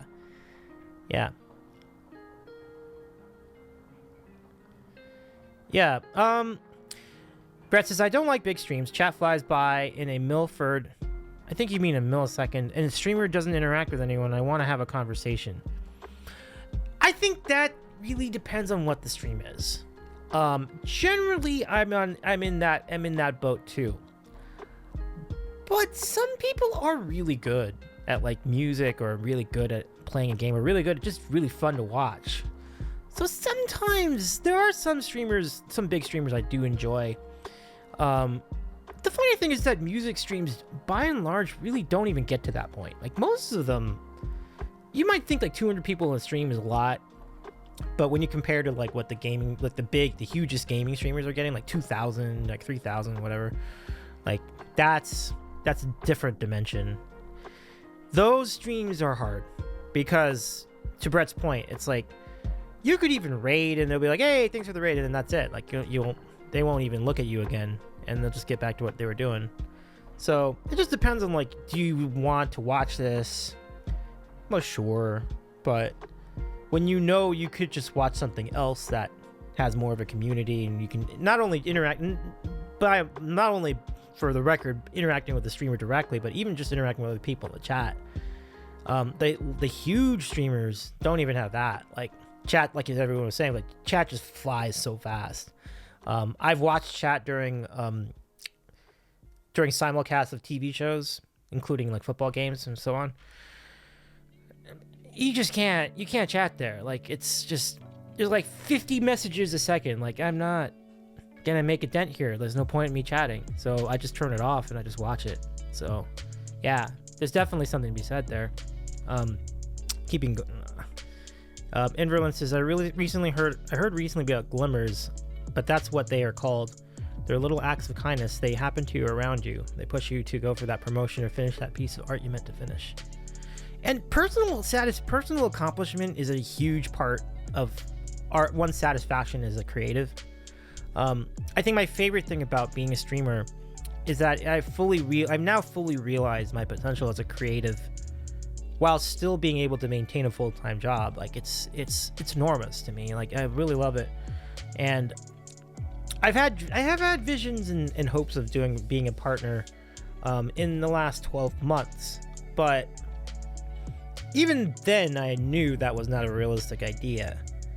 And now I'm just seeing like, why would I even worry about that? Because I feel like the biggest benefit is just that you have that little check mark next to you. It doesn't really guarantee anything else like it does. I've seen it on many communities, and it doesn't change who you are.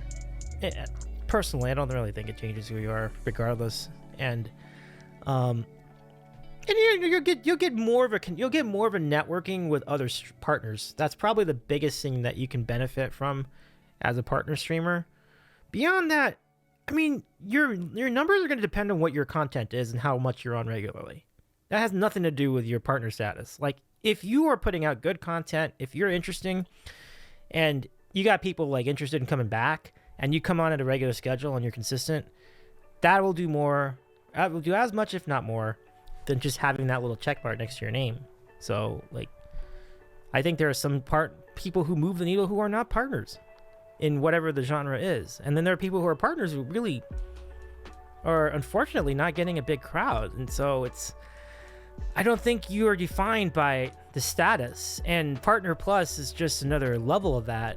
Partner Plus is a very, very noble thing that Twitch is doing, and it's kind of overdue. Anyway, I gotta stop talking. Let me catch up on chat.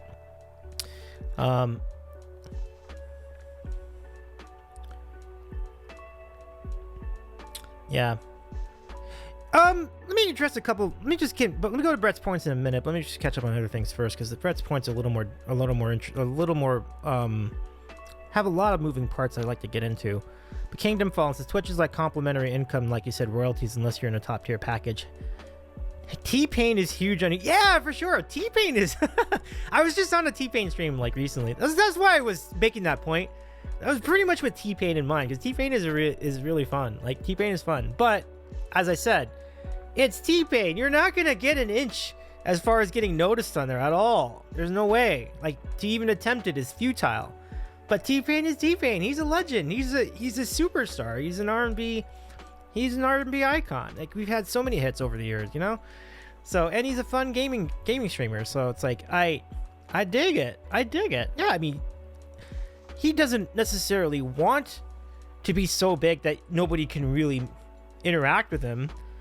It's just because he's a household name. Like, you can't help that. Like, he's sold millions and millions of records. Like, it's totally understandable. So it's cool that he exists on Twitch. I think that's really fun. Like, it's really great. Yeah. Oh my gosh, we have so much to catch up on. Okay, I'll get to this. Let's go back to Brett's comment. So I'm still glad I didn't have to submit a 20-page tax return this year. Bro, Brett, I think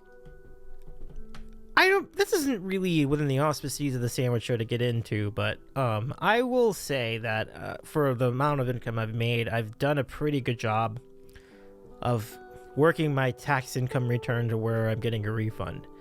And I think the thing what that's important is, if you are a streamer and you do make and you happen to make a significant amount of income, there's no way to withhold it, at least to my knowledge. So you have to get a little bit more creative in declaring expenses. And you can do this for royalties. This is something I just learned like this week. And because I learned that, I did a much better job with this tax return than I normally would. So yeah, I mean, this is kind of like the flip side of making income on Twitch, is that you have to consider that this is not taxed. So it's important to keep track of your expenses, and fortunately emails help a lot with that.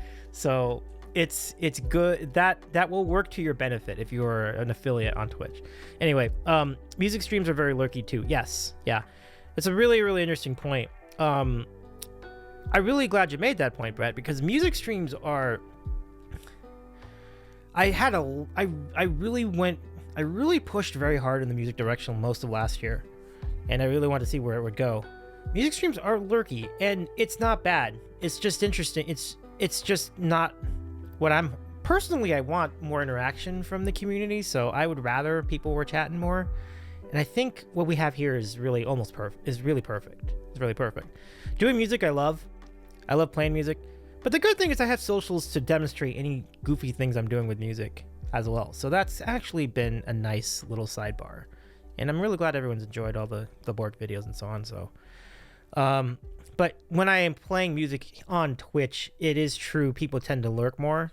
And that's cool. It's just something I have to be aware of. Kingdom Fallen says Twitch is just. Oh yeah, we mentioned that. King Dambreaker says, "Oh hey, thanks for the raid. How was your stream? What were you doing?" And they don't give a crap about your answer and have already moved on. Right. I've seen that firsthand. I've not raided to channels in that scenario, but I've seen other people raid into these channels, and yes, exactly what happens. Exactly. And like I said, it's fine. Like, you have to understand, it's important to look at their point of view too. There is chaos in their stream. They're getting so many alerts all the time. So like I don't fault anybody for like having a tough time keeping up with everything. It's hard. I can imagine when it's that much activity. But nevertheless, it's true. Like when rating like a streamer with like 100,000 people is practically useless. Like you're not. The only thing that you can bet that the only benefit I would imagine is if you were to take your community and say, look, I want you guys to follow these people because they're so cool. That's the biggest reason you do it. Like it's for us to follow them, not so much them to follow us. I don't worry as much about that. But when you get to people who are somewhere in between, that's when it's a really great opportunity. Getting your name out is always a good thing. Bean says, that's my problem.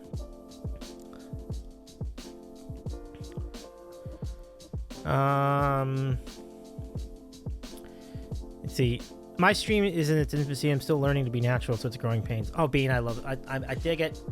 I'm with you. Like, you are a cerebral type, David. Thank you, King. I'm like, I'm just hopeful that I'm not too cerebral for my own good, you know. But that is a very nice thing for you to say. Thank you.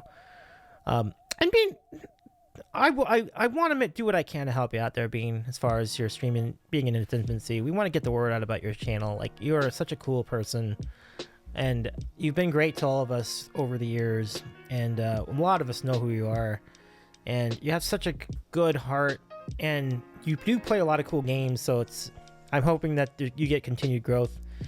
So yeah, we're rooting for you, my friend. You know, feel free to let us know if you have any big events coming. It would be great to get the word out about it since you've been part of our community for so long.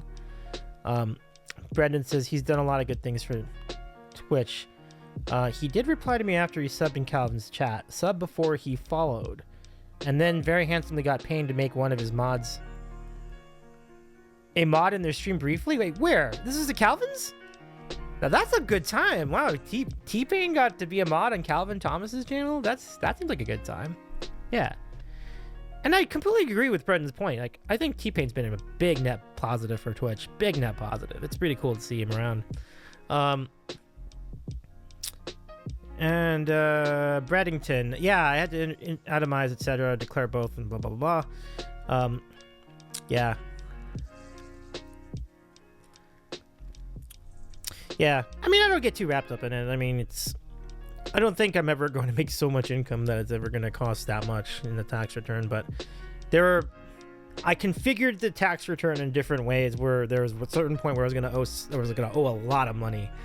And so I was like, oh my gosh, thank goodness I figured my way out of that. Like that would have been a disaster. I might have had to stop streaming at that point for sure, but it didn't come to that, thankfully. Yeah, but again, like, I don't do this for money. Like, I'm not doing this for money. I have a good job. I'm making decent money off of that, and this is any money you're getting is just like it's nice to augment mostly just more things about the channel. Like, it's primarily just improving the channel, which is what a lot of people say, but it's true. Brendan says no. Oh, I gotta mess things up again. Oh, that's okay. No problem. This is fun money for me. Yeah, exactly, Kingdom. Absolutely. But yeah, I feel y'all's pain with regard to like people who are or no selling raids from small raids, which that's messed up because like I think a very special brand of Twitch does that. I don't think most streamers would no sell that. Like, I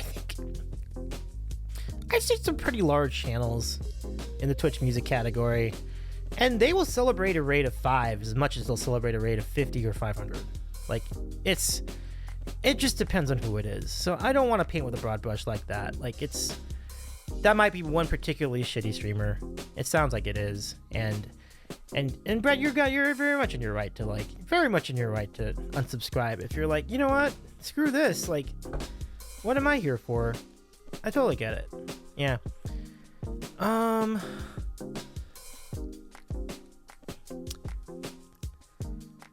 Yeah. Rated streamer, what name? Since there's only 8 of us. I think a raid of 8 is actually a pretty solid raid to me. Like, if you're raiding with more than 5, I feel like you've got a pretty solid raid. That's always the way I've seen it. Like, I've seen it from here, from our point of view. It's always, whenever I see somebody rating it with like 10 plus, I'm like, holy shit, this is awesome. Like, but they had all streams under 10 people turned off. I didn't even know you could do that. That's interesting. Yeah. So, yeah. But yeah, I think that's the thing. Anything else? King says, I know plenty of shitty streamers like that. Well, it does speak to the larger percentage of Twitch, doesn't it? Like, we are sort of this special corner of the nebula that is a really great neighborhood, but there is a much larger part of Twitch that isn't that part, than that kind of community. So, yeah. It doesn't surprise me, King. Yeah, in your Twitch settings, you can choose a threshold to ignore. Okay. If I were gonna do that, I think the only one I would ignore would be like maybe 2, because that's how you keep like troll raids from happening. Meaning, and I mean friendly troll raids, to be fair, like where somebody just starts a raid from their own channel just to say that it did a raid. It's hilarious though, so that's why I'm not doing it. But but I could theoretically do it that way. But other than that, I don't really discriminate that. Like, Kingdom says, yeah, with a large streamer, it's definitely hard to get noticed. Then you're a fly on the wall at that point. Yeah, and that's the thing. I've said this. I've said it so many times. But speaking as a affiliate streamer, I see 2 objectives with a raid. Raid objective number 1 is let's get our name noticed. The objective, well, no, that's objective number 2. Objective number 1 is let's introduce the people in this channel to a new channel and have them follow the channel. So let's grow their channel is the goal of a raid from my point of view. The secondary goal is let's get our name noticed and let's have them and see if they will take a chance on the sandwich show. That's a secondary goal. I'm more interested in getting them follows than the other way around. Even though oftentimes we do end up getting both.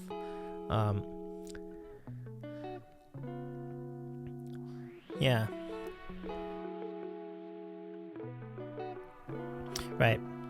Yeah, and that's the thing. Like, even if it is a joke, that's why I decided not to go follow through with it. I'm like, yeah, but it's a joke, but it's funny, Like, I don't want to be a sourpuss like that, It's like, yeah. Brendan says, no, don't discount small ways, one of 1 or 2. Yeah, completely fair. Yeah, it's easy for someone like myself to take for granted how amazing this community is. You all are amazing. Because the much more common Twitch experience as a streamer is you stream and you might get like 2 or 3 people in chat in a given stream. You might, and often it's just 1, and sometimes just yourself. I've streamed for years on YouTube doing the sports stuff, and that was the experience the majority of the time. Like, it would be like, you might have 1 pop in for like 10 minutes and they're out. You might have 2 people, maybe you have 3 people, and then that's that, and they're done. So that's kind of the common experience. To be able to sustain something larger than 5 is extraordinary to me, and I continue to be extremely grateful to all of you for making that happen. Like, if I didn't have anyone to talk to tonight, like, this stream would have been like 30 minutes. Like, it just gives you an idea how important all of you are, every one of you. From Brett and Brendan, Kingdom and King, Inverlin, Charlie, both Charlies, and all the people who've come in, Looney and others. Yeah. Brett says, I don't limit either, I don't mind. No, definitely not. Like, because there are actually scenarios where the one person streamer is a genuine raid, and it's like, that's awesome. Like, it's so great to get to know your channel. I'd love to learn more about it. Let me follow, What, I'm important? Of course you are, Kingdom. You're very important to us. Brandon says, I've seen someone go on a raid of 1 after a serious stream and a mod wrote it off as a joke raid without thinking it was anything else. Yeah, because like a lot of time, because it happens so much, right? And that's what I don't want to do. I don't want to do that. I don't want to write off a raid of 1 under false pretenses. I'm keen to the idea that this can be an actual raid, and so it's important to value everybody, unless you just know for sure it's someone that joke raided, and somebody from inside the chat joke raiding. That's when it's pretty obvious. And if they are streaming, then that just gets interesting. Like, well, what are you doing? Okay, just talk about that, you know. So, you gotta want to do it for yourself sometimes as well, and whatever comes is appreciated. Yeah, 1000%. Yeah.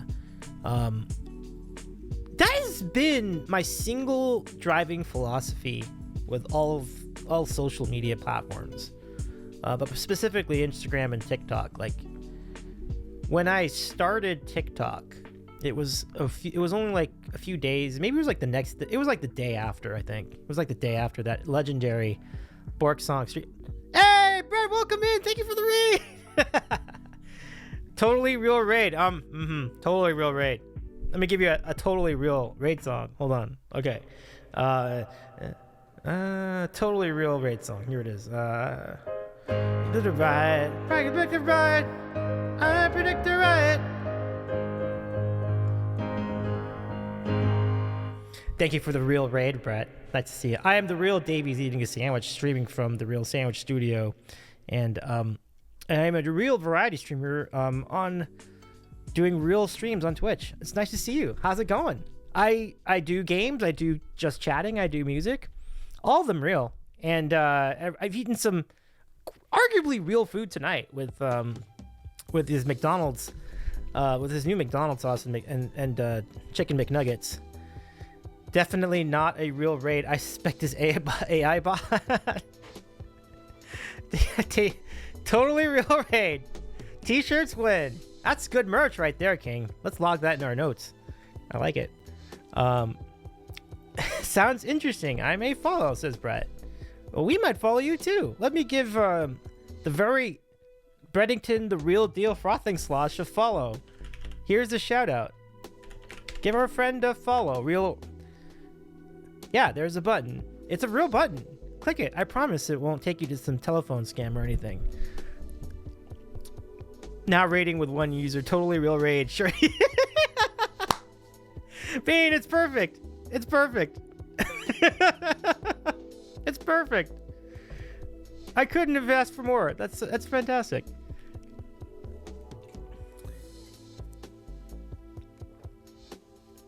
Boy, what a great stream this has been. We've been on for almost 2 hours now. Time is flying tonight. This is fun. This has been so fun. Oh yeah, I forgot to ask Charlie if Charlie's Beats was here a little bit ago, and I was asking if Charlie was up to play a round of golf, and if you are still in our chat, Charlie, let us know, because we could pick it up there. You still got time too. It's not even that late. Like, hey, Charlie, welcome back. It's great to see you. Yeah, I don't know. Because here's the thing. Normally I stream on Wednesday nights, but I was thinking of pivoting that tomorrow. So what we could do is we could do golf right now. Like, we could just... Oh, I've gotten really bad. No, it's okay. You're fine. You're fine. Or if you've gotten really bad at the game, you're still fine. Plenty of time to turn that around. Plenty of time to turn it around, Charlie. Not all is lost. Everybody gets CEPs once in a while in golf. Whatever the level is, whatever the type of golf is. Real golf, virtual golf, mini golf, or, full-on 18-hole links golf. Like, Steggy! How's it going? So great to see you. Yes, can we give a shout to Steggy Music? My goodness, so good to see you, my friend. How are you doing tonight? Now, Steggy, I know... I don't know if we've established whether McDonald's is your thing, but here's what we had tonight. This is a... yes, please give our friend Steggy Music a follow. What an incredibly talented human being. Like, it's so good to see you, my friend. So we had this new WcDonalds sauce, which is a spicy teriyaki. Really good. And the nugget was really good, too. And the fries are good. So that was what we had tonight. Oh no, Steggy says no, Lord Davey, no. I think we've done it again. We've offered the apple of temptation to everybody here in our chat room. I played a hole today. I usually ace in 7. Oh no, Charlie, I'm sorry. Oh. Seki says unfollows. Oh no. Nuggets are only good when they're overcooked a bit, in my opinion, says Kingdom. That's interesting. Interesting take. I like it. I should investigate that take. It's because crispy nuggets are very good for what it's worth.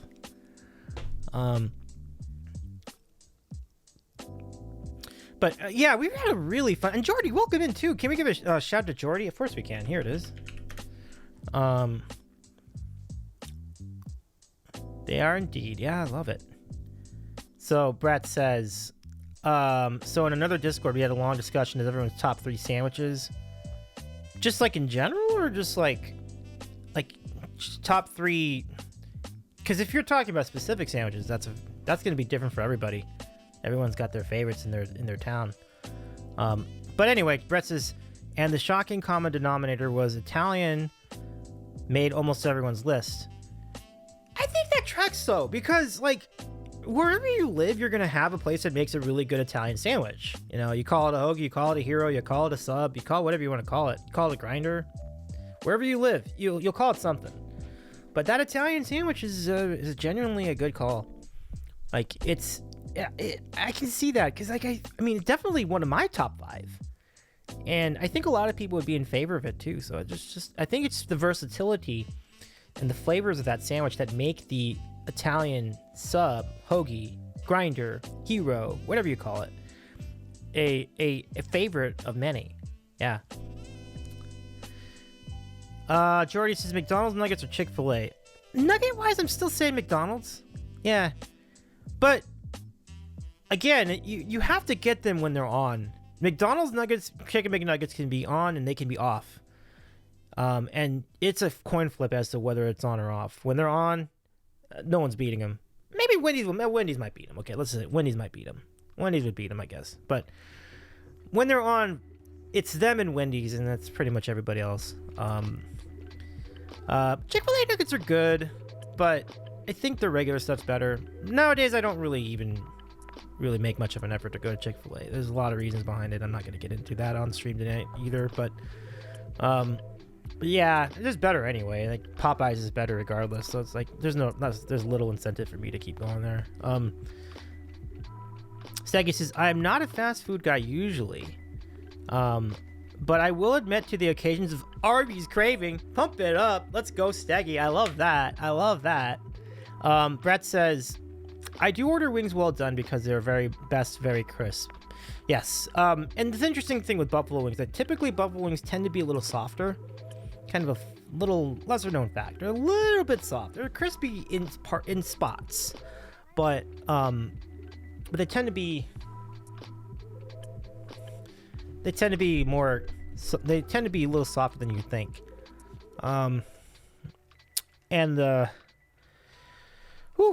So much going on here in the chat. What a chat tonight.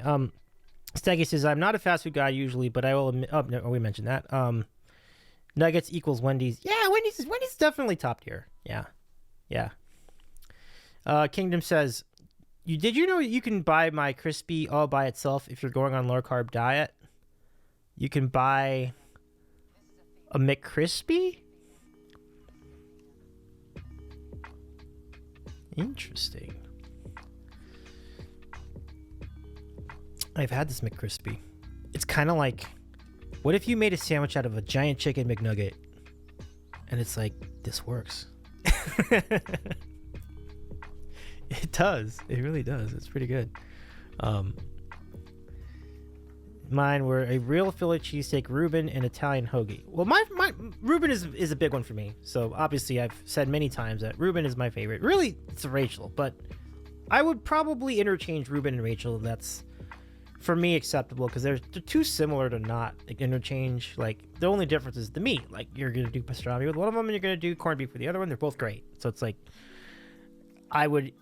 there's one's the sister of the other. So to me, You select either of those, and it's considered the same designation. So that's one of my top 3. Italian is definitely one of my top 3 too. I love it. It's a really good call. And then I guess like roast beef is probably the other one. Really good roast beef sub. It's great. And turkey's great too. You know? Yeah, so those are my tops.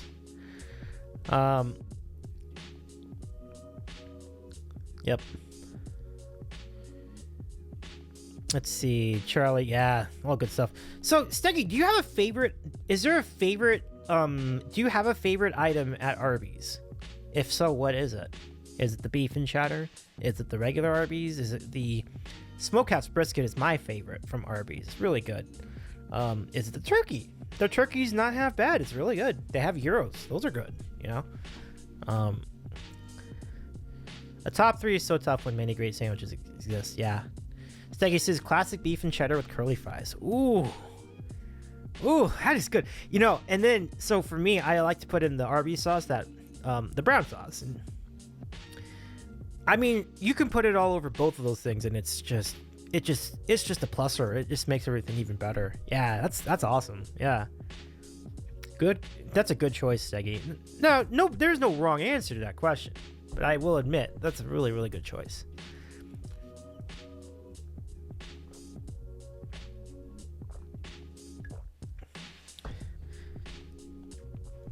So why don't we rank some sandwiches?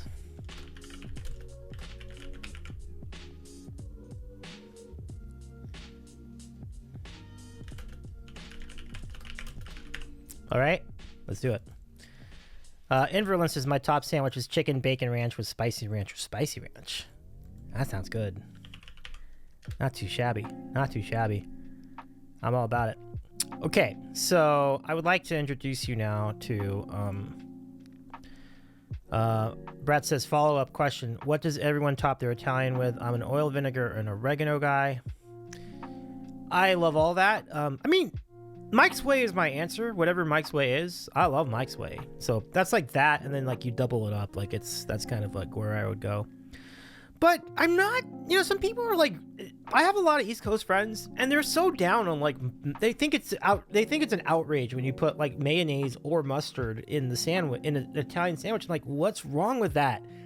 That stuff's good. Like, I have no problem with that. I mean, mustard would be a little bit understandable, like that's the reason why that would be annoying, but not mayonnaise. Mayonnaise is great with all that stuff. Like, why would you not want mayonnaise in there?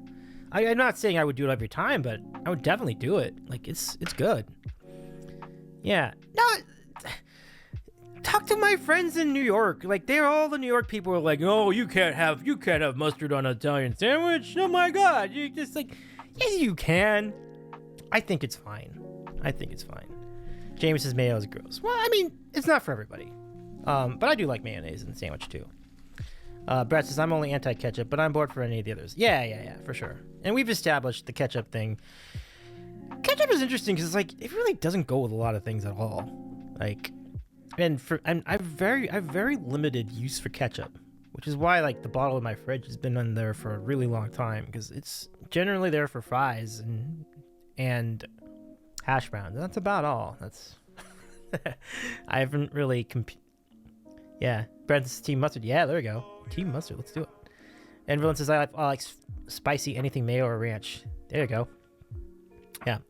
Jamie, where are you at as far as the oregano? Because we do need to answer Brett's question too. Like, what do you normally put? Kingdom says, I'm a plain kind of guy. Okay. That's pretty good too. Jordy says, what is your favorite fast food sandwich spot? That's a good way of phrasing it, because favorite sandwich spot would be my local deli. Bay City's down the street for me. But my favorite fast food sandwich spot. Yeah, that's a really good question. I don't know. That's because you're gonna want different sandwiches at different times, and I don't think any one is gonna settle that every single time. That's why I can't come up with just one. Like, I think the answer to the question is like a deli that can handle a lot of good sandwiches, So maybe that's still the answer. Maybe that's still like Jersey Mike's. I think would probably be the best answer I can come up with there, because it's a fast food place. You can find a Jersey Mike's anywhere in the country, and they're pretty good. And I think wherever you are in the contiguous 48, Alaska and Hawaii, you can get a solid sandwich from Jersey Mike's. So yeah, there you go. That's my answer. I'm gonna go Jersey Mike's. Yeah, Jordy says Jersey Mike's is the best. Enverlin says Wendy's. They used to know me by name up there. Nice. Miracle Whip? No. That's an easy question. Mayo every day, all day, every day. Yeah. For me, it's mayo. All the time. Yeah, I've tried Miracle Whip one time. It was rough. I couldn't get into it. I'm sorry to say. Cool Whip. Nice. So, yeah. Miracle Whoops. Yeah. I think the cat is some general consensus there. But no disrespect to you if you like Miracle Whip. Any of you who like Miracle Whip out there. Miracle Whip is Feo. Like fake mayo, I guess. Yeah. So anyway, to answer the question, yeah. Oregano, you know, the juice. We call it the juice. So oil, oil, vinegar, and oregano. That mixture, balsamic vinaigrette, fine. Put that in there too. But you don't even need it. Like the other three are fine. I'll add mayo. Not everyone will. That's what I'm putting in my Italian sub. It's chef's kiss good. It's chef's kiss good. When you put that all together. Kingdom says I enjoy Miracle and BLT. Yeah, all right. Respect. All right. So hopefully everybody else got theirs in there. Wendy's had the best burger of the big three. They actually taste like beef. I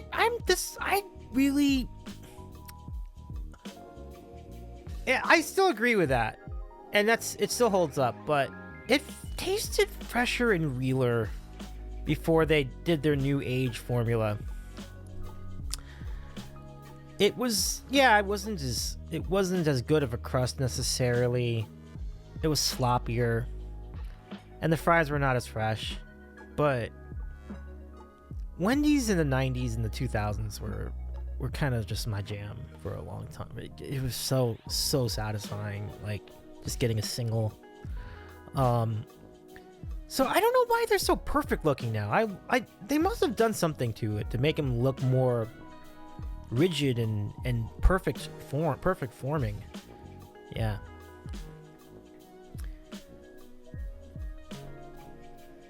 Yeah, Wendy's Frosty is good. Yeah. Something magic just happens with the oil, vinegar, and oregano combo and a stack of Italian cold cuts and lettuce, tomato, onion. Yeah. Invalence is, in my opinion, Jersey Mike's is so good nowadays. Yeah, I did that too. I mean, when there are local options will frequently beat Jersey Mike's, but what we're saying is Jersey Mike's is still pretty close, and I'm a fan. Like, the consistency of the quality there continues to be great. So I'm all about it. Jersey Mike's is a very satisfying choice. And you can do all sorts of different things there. You can do cheesesteak facsimiles. I think we can agree to that. We're not calling them cheesesteaks. We're just calling them cheesesteak inspired sandwiches that have cheesesteak components in them, but they're not cheesesteaks. So with that all said, the big chicken kahuna is pretty good. Whatever you want to call it, it's great. It's a good sandwich. And then the number 9 is like my favorite at Jersey Mike's. It's like a roast beef and turkey club with bacon. Really good. Take me back to $1.99 Wendy's Super Buffet. Nice. Kingdom says I prefer ham and cheese sandwiches with butter or mustard, believe it or not. Ham and cheese has got something going for it though. Kingdom. So for what it's worth, I mean, that's not a bad. I mean, you can never go wrong with that. Sometimes you're going to be in the mood for it too. Yeah. Brett says I like Jersey Mike's, but the problem is living in hoagie heaven. I have better and cheaper options, but that's a regional thing not everyone has access to. Right.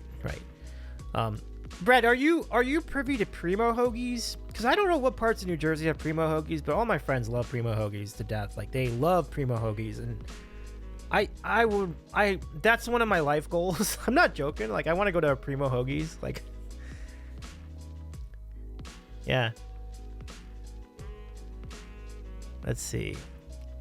Take me back to yellow Wendy's. Yeah. Biggie fries, biggie drink. Yellow Wendy's. I remember yellow Wendy's. Yeah. Oh, it's your jam. Nice. Oh. Brett says, yeah, Primo's my go-to and fave. Best chain hoagie shop, hands down. Yeah, I've just heard nothing but good things from all my friends. Northern New Jersey, Southern New Jersey, Middle New Jersey, like all the New Jersey, like they're all about it. So I need to go. It's just a shame, like when I was in New Jersey. Maybe they're not in Northern New Jersey though. Maybe that's the thing. Like maybe I wound up not seeing. Maybe you have to go Southern New Jersey to find it. But if I do, I had been in New Jersey a few times in my life, and I'm like, next time I go, I gotta go scout one of those Primo hoagies because they sound great. Hot take: Wawa's better in Maryland. I mean, I don't even know. I can't speak to that because I've only had it once and it was in Florida, so I have no idea. I will take your word for it on that one, Brendan. Yellow says what? I mean, Jamie says, what the fuck is hoagie heaven? It's a good deep concentration of the Italian sub sandwich, better known as hoagies in that area. And yeah, and I will certainly agree to it. It's pretty good. Okay, under 3 location, got it. Yeah, Jordy, I'm with you on that. Portillo. So, Jordy, were you on our channel when we had Matt Hall? Matt Hall Plays? Like, he was on our channel. He is from Chicago, and we both spoke praises about Portillo's during that show. It was and is really good. Italian beef. Oh, you were there. Okay, cool. So you remember that. Okay, that's good. Yeah. So, the Italian beef. That is definitely a really good sandwich. Like that. Maybe that is top 5. Like it is really, really good. Like it is just amazing. Like, and then you dip it in the au jus. Oh, I mean, you'll be full for days, but it is great. It's so good. I'm surprised Matt didn't join you for the McDonald's stream. Oh, that's a good point. Yeah. Oh, Matt's busy. It's all right. It's all right. It's all good. I think Matt might even be. Is it possible Matt's even streaming tonight? It's possible. I haven't checked, but I do hope Matt does get the partner status because he's worked very hard towards it. He's getting good numbers. I do think he's very close, so I can only root for his success. He's a good guy, and he's been great to all of us, and he's also been great to the Heinz company. Such a huge fan of Heinz ketchup. It's incredible. Okay, so let's go rank some sandwiches, y'all. Very exciting. So here we go. We're gonna go show you what we got tonight. This is from the Encyclopedia of Sandwiches. You ready? Brett says there's. Kingdom says I'm a huge fan of ketchup. Oh, right on. Okay. Well, I mean, I know what I said earlier about the ketchup. I'm not as big on ketchup, but I do think that ketchup has a good role in the culinary world. Kingdom, have you ever had ketchup chips? Like ketchup potato chips? I don't even think it doesn't sound good at all. It's actually amazing. It's really good. And I hear people go like, I tried them, they were crap. That's fine. But I loved them. I think they're great. Yeah. So Brett says, there's a place called Wally's that does a hoagie called the Hog, a homage to the origin of the hoagie name. Giant stack of like every deli meat. Dude, it's crazy. Brett says it's insane and good. Breddington, all the rest. Nice. Let's go. Okay. So, let's go take a look at these sandwiches. This comes from the Encyclopedia of Sandwiches. So essentially what you're looking at is really common sandwich types. What we should do tonight is try to rank them here based on the tiers that we think they are. Kingdom says yes, no, and yes for my burgers with ketchup to dip my burgers in. Wow, that is love, my friend. That is love. Inverland says my second favorite sandwich is a Monte Cristo or a panini. Why don't we start with that one? So Monte Cristo's over here. Yeah, that's all S tier, game over. Well, I mean, mean, honestly, so far everything I've seen here is really in that neighborhood. Like this panini Monte Cristo absolutely goes there, you know? Let me just zoom this out a little bit. We kind of need to see more of this. Okay, so I'm gonna take out the this one. Yeah, take that one out. Okay. So bacon, egg, and cheese. You know, you do it on the right kind of bun. Absolutely, absolutely. 11 out of 11. I missed it. What is love? Don't hurt me. Don't hurt me no more. Yeah.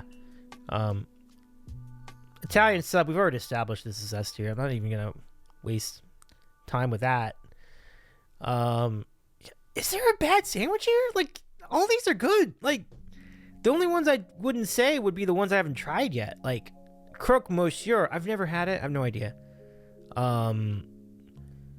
Is it good? I think so. Like, croque madame. Is that good? I've not tried it. I don't know.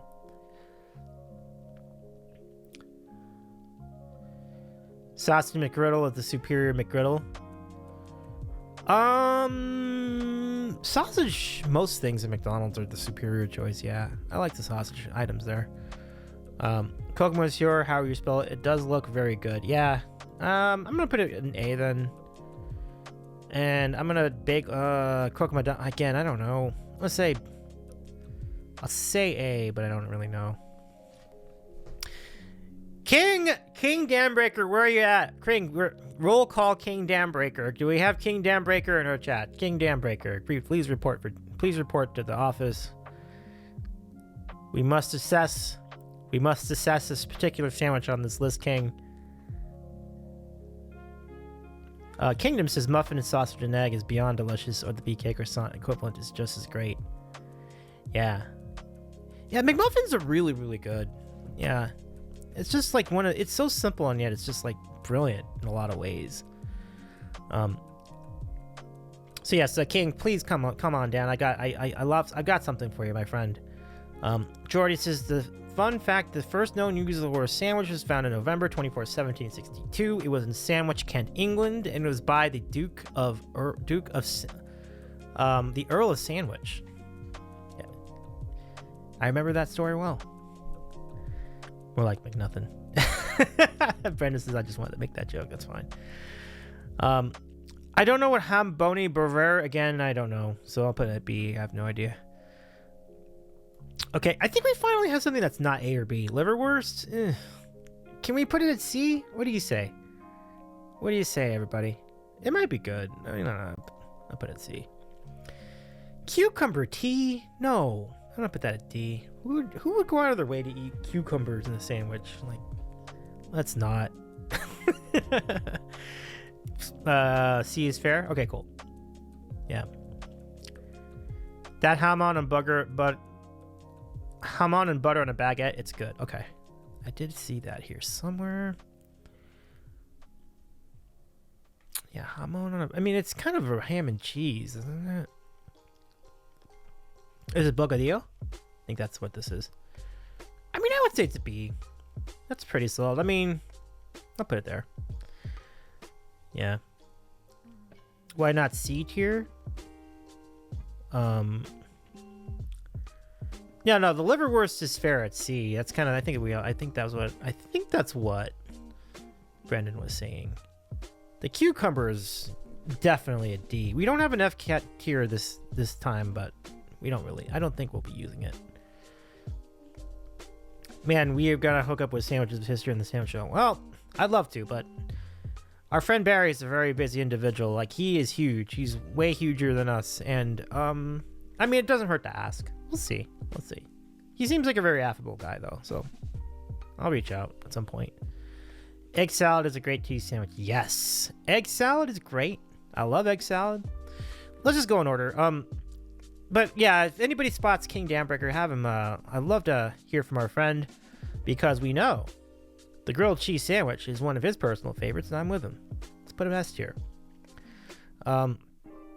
Next, we're gonna go to. Just go ahead and put grilled cheese at the top. I love it.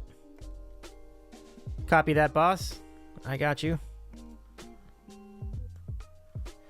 Egg salad is a sleeper. Too much hate on its name. I mean, I hear nothing but good. I mean, I think in recent years I've heard nothing but good things about it. So I think people's anger is misplaced. Okay, there we go. That's better. Pulled pork when done well is S tier. The problem is it's not always done well because it's dry, whatever. But I'm going to say A because it can be mediocre. But when you use the right pulled pork, it is S tier easy. Cool, no mod riot tonight. Yes, absolutely. Absolutely. Glad to do that for you, my friend. And egg salad, absolutely. I'm all about it. Yeah. I do agree with bread, but egg salad does not get enough love.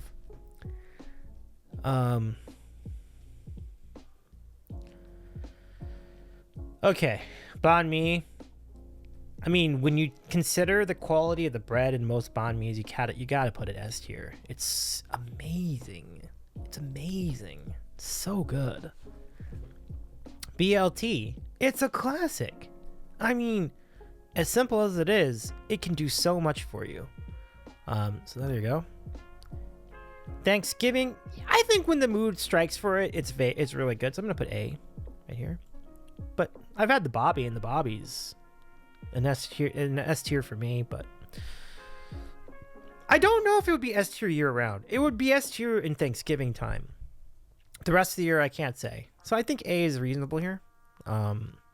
Brett says banh mi was my top 3 honorable mention. Ah, I love it. I love it. Lobster roll. I think it's solid. What do you think, everybody? Do you think lobster roll, like, it can be really good? I'm probably putting it A. I mean, sometimes it can be a little too rich, but I think A feels right. Yeah, Brendan says good. Okay. Yeah. Ooh, Turkey Club. Ooh, that's an S tier for me. What do you all think? S tier? I mean, again, this is another one where it can be made bad, because if you use low quality meats and cheeses, then it's kind of more like B. But Brandon says B tier. Jordy says A tier. Okay. Does anybody else want to weigh in on that one? Turkey Club. I think you're right though. I don't think it's S tier, because like I said, there's enough bad versions of that. Lobster roll is good, but too expensive. Yeah, it's definitely too expensive. It's never worth the money that you pay for it. Never. I've every time I've had it, I've always felt like I paid too much for it. Oh, hey, Rothgar, so good to see you. Rothgar says, I wanted to pop in to say hi on my way to bed. Hope everyone's having a great stream. Thank you, Rothgar. It's so good to see you again. I hope you're having a good night as well. Take care of yourself, my friend. Nice to see you again, by Rothgar. All the best, my friend. So yeah, turkey. I think I'll put A, because it can. If you use it like fresh turkey, it's great. It's really like an A minus, because like I said, that accounts for the variances in the quality of the meats. Okay, let's carry on. So now we got the tuna melt. Yeah, tuna melt all the way. I love tuna. Tuna salad sandwich, and I think that's over here too. Tuna salad sandwich is fantastic. Like, it's just so good. And egg salad too. I am a big fan of the egg salad. I think it's a solid A. Big fan. Fried chicken, yeah. I mean, S tier, definitely. Where it's a scrapple, egg, and cheese. Well, this is a national list. I don't see it here, but if we did, we would absolutely do that for you. Brett says, where's the scrapple, egg, and cheese? S tier, absolutely. Kingdom says, LOL, just cold turkey and dipped in mayo is fantastic. Yeah, I mean, good turkey and mayonnaise is definitely a good combo. I like that. Y'all don't know about scrapple. No, I don't. I'm unenlightened on the scrapple, but Brett has certainly spoken its praises. It sounds great. Cheesesteak. First, we need to inspect the cheesesteak for its proper, to see if it passes quality control. Brett, does that look like a proper cheesesteak to you?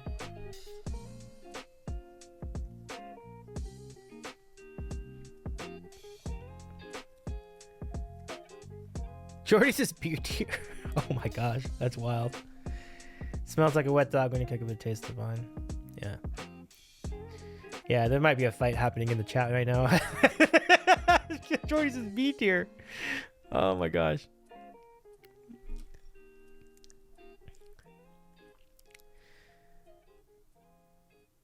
I can't see, but if there are bell peppers, burn it with... No, Oh, you can't see. Okay.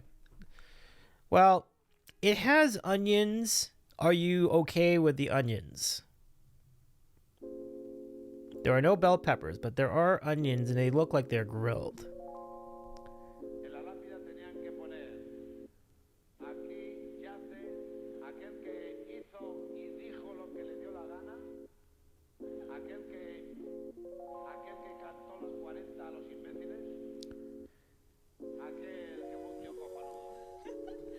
All right, well, maybe we'll put an A just to beat. I mean, I really do think cheesesteaks are great, but they are very, very dense. So I'm not gonna be up for it all the time. I have to be really hungry to want one. Let's see if it's a real Philly. Attention to details, everything on sandwiches, Jordy. Yeah. But similar to what I've been doing with some of these other deli sandwiches, it's like I have to consider the different variances in the quality of certain sandwiches, right? So I don't trust the entirety of the cheesesteak industry to live up to that level. So if you're talking cheesesteaks within the Philadelphia metropolitan area and its suburbs, yes, that's S tier for sure. But if you're talking about cheesesteaks across the country, can't really do that because there are definitely mediocre versions of the steak. Yeah.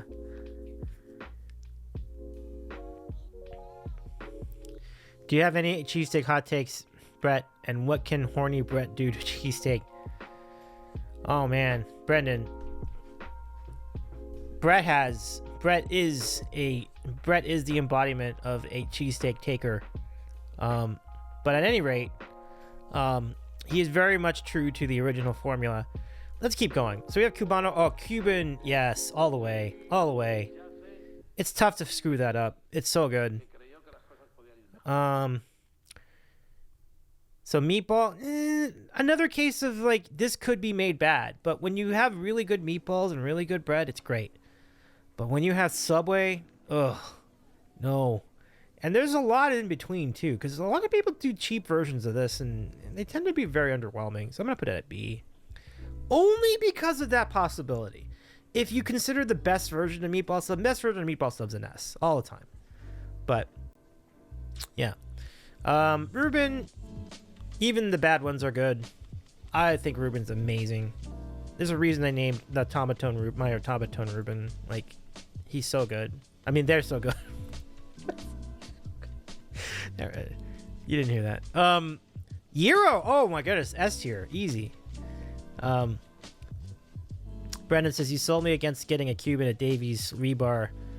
But I guess we're gonna have something a bit more filling later on. Yeah. Did they have a Cuban there? I didn't know that they had a Cuban there. That's interesting. But I wouldn't have no idea how good that would have been. Yeah, bar food can be hit or miss sometimes. So, yeah. Reuben should be the name of the S tier. Wow. That's some strong sentiment right there. Okay, let's finish this off. These are fairly easy decisions. PB&J, S tier. Po' boy, I'm gonna say A. Caprese, it can be good. I do like him sometimes, especially if you do a panini style. I think that's pretty good. I'll make it a B. Patty, oh, S tier, easy. French dip, S tier. Torta, oh, of course. Oh my goodness, yes. Roast beef, yeah, A. But again, this can be done wrong too. Bologna, oh, the bologna sandwich. It's really not. It's surprisingly satisfying.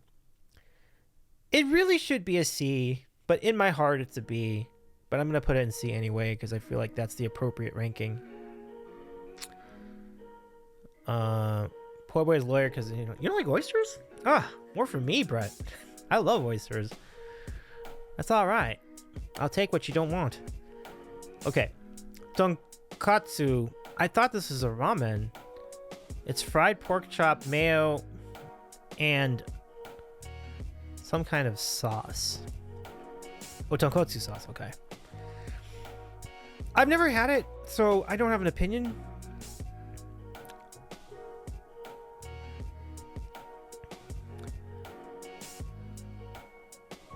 Brett says my brand. That is your brand, yeah. That's your brand, Brett. The baloney. Mortadella's is God tier. I don't know what to do with canola. I'm gonna make it C just because I've never tried one. Ham and cheese again. This is surprisingly satisfying. I would probably put it B. Yeah. You can do a lot worse than ham and cheese, and even the cheap ones are good. You know, they're all good. I'm taking offense to Brett's no oysters being from the Chesapeake, but I may be being shellfish. That's pretty good. Let's finish this off. Okay, bagel lox. Yeah, it's not a sandwich though. I feel like this shouldn't be on the list. It's not a sandwich. Just a bagel with like tomatoes and cream cheese. I don't think that qualifies. I think if you put like actual things in there, like, oh, I did say lox. I'm sorry, I did say lox. Okay, never mind. Then yeah, S tier. It's really good. Yeah. Jomsy says, it is, and it is delicious. Oh, I love it. Let's go, Jomsy. Give him a shout to Jomsy. Let's do it. Good to see you, Jomsy. How you doing tonight? Welcome in, my friend. Nice to see you.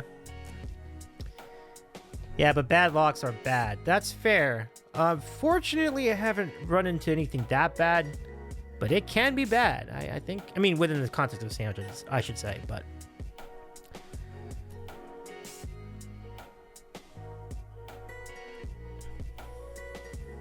I dig it.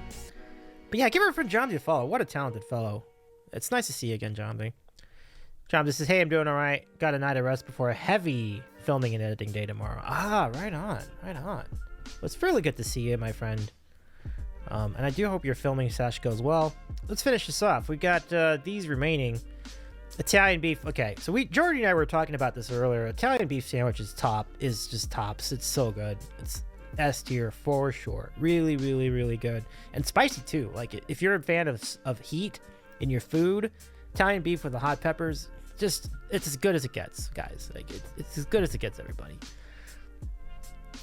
Okay, so we got the falafel pita. I'm a big fan. I think I'll make it an A-ish or a B. I'm gonna say the falafel can sometimes be a little stale though, so that's why I think I might do B, but when it's really good, it's like an A. So maybe A is good. Yeah, Brett's right. Like Brett says, falafel's hard to get right. They can be dry and chocolate. Yeah, I just mentioned that. Like it can be stale. I'm gonna say B then, just because we don't ever really know if it's gonna be on or off.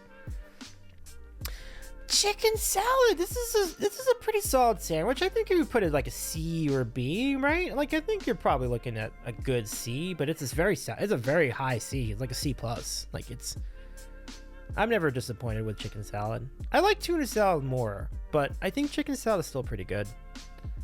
What does everybody think? Brett's is A. Wow, it's a high ranking. Let's see what everybody else says. A, B, C. What will it be? What will it be, fellas? What will it be, everybody? B? Yeah.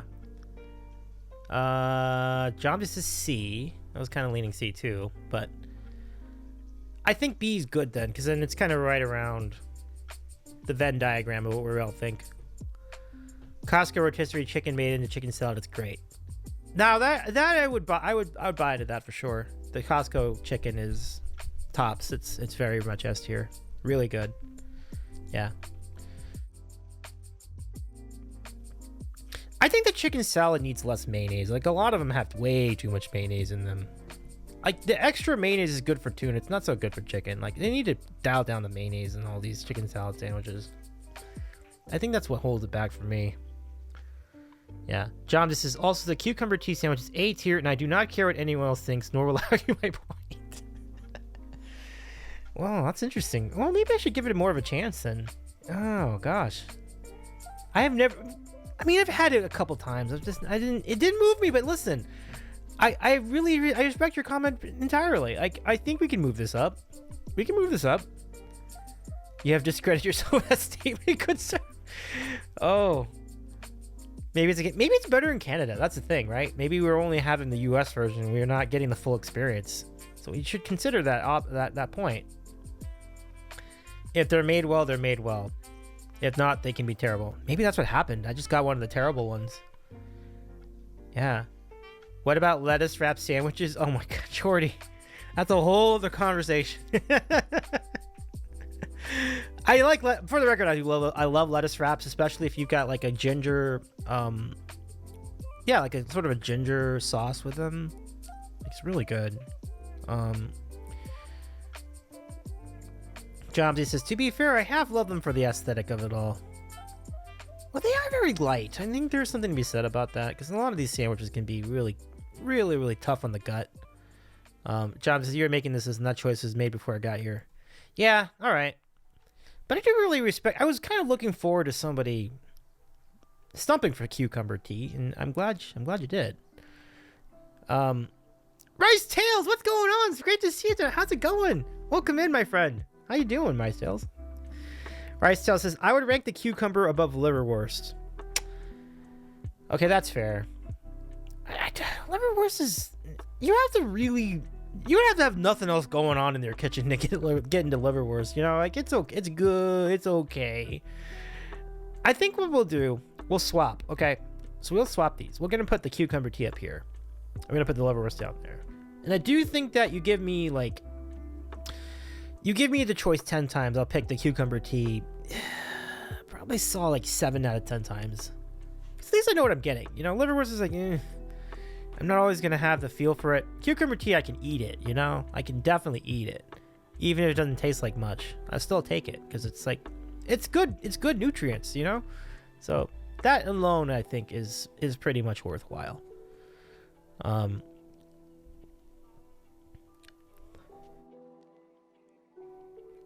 I love Chomsky's answer. Brenda says, are you familiar with the show Letterkenny? Chomsky says, I'm Canadian. The best answer. The best answer. Liver's not bad. It's not bad, it's the worst. Liverwurst doesn't taste like liver. That's the only reason it's good. Yeah. Oh, yeah. Veggie and hummus, I love veggies. I love hummus. Do I love them in a sandwich? No. I'd probably put them in C. John, this is my first ever pro gig was filming a public access TV show. First ever episode was John Dunsworth and Pat Roach. Wow. That's rad, man. That's super rad. Okay. Last sandwich tonight. Kentucky Hot Brown. It says turkey bacon. No, it's turkey. Bacon. What did that say? Tomato. What sauce? What kind of sauce?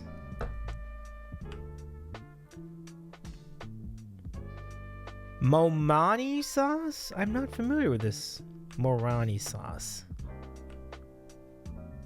That's a trip. Panda, what's going on? How's it going, Panda? The Rusty Panda. Give a shout to the Rusty Panda tonight. Hot brown is a mess. It's like a knife and fork sandwich C tier.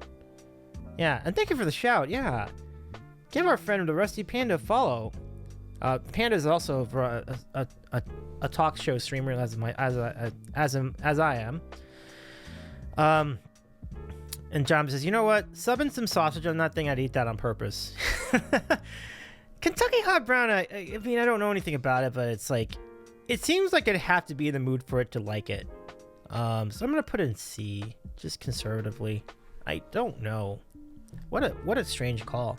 And Panda, as long as you're here, what do you think of this list? Are there any items on here that you would consider moving to a different spot on the tier list? You can see a lot of the classics are at the top.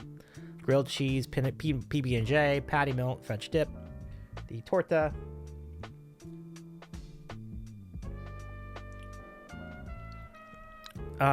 Looking good. Yeah. John just says I am also currently very stoned. Nice. But how's it going, Panda? How's everything with you? I do not have a magnifying glass, therefore I cannot participate, but I trust your judgment. Oh, that's fair. That's fair. So let me zoom in on it then. Maybe that'll be easier to look. So there's the S tier.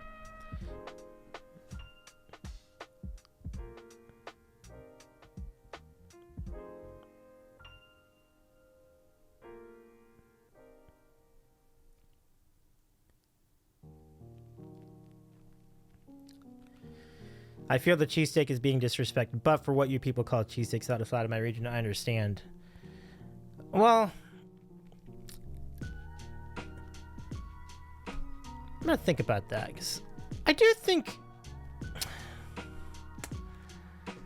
it's hard. Yeah, I guess I should put it there, because like I'm just thinking like it is in line with Italian beef and torta and stuff like that. So, wait, y'all put egg salad in A? I must have not ever had a good. Oh, it is pretty good. In all fairness, yeah.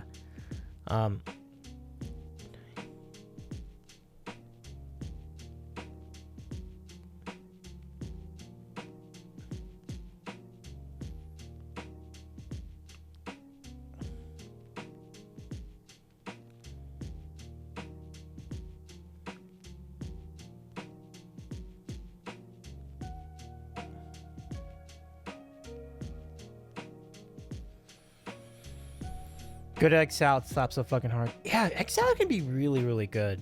Yeah. John, if you're ever down in LA, I'll show you some really good places with egg salad. Like, egg salad can be very much an unsung hero. Yeah. So, chicken salad sandwiches. That I know. Yes, we put that over at B. So there it is. There's chicken salad. Yeah. John, this is noted. Word. I'll get my passport now. Nice. Come on down. It's starting to warm up down here anyway, so it's a good time.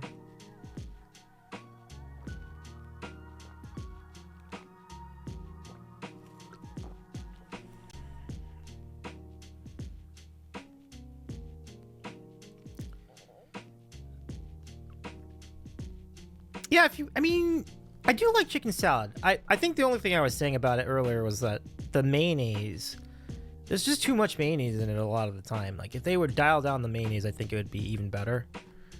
Mish PPV cheesesteak gotta be higher. Look at that. We got somebody just chiming in. Welcome in, Mish PPV. Welcome to the sandwich show. Nice to see you here, my friend. I hope you're doing well tonight. Nice to meet you. Yeah. Oh, dude, it's like weirdly warm for me right now in Niagara, filming it for a oh gosh, is it? You hate to see it. You hate to see it. It's like I never like weather being too warm for the time of year. But hopefully it's not like that forever. Yeah, it's actually pretty warm over here right now. Like, I mean, for what it is, March the 5th, to be fair, so it's not like it should be cold right now anyway. But Mish says, "Waza, very interesting list." Well, thank you. I'm glad you like it. Yeah, John just says it's lovely, but it's unsettling. Yeah, like a gold pulled pork sandwich. I couldn't have said it better. I couldn't have said that better. John Z. Chicken salad in the same tier as falafel is insane. I don't know what that means, but if you're implying that chicken salad should be lower, I'm not with that.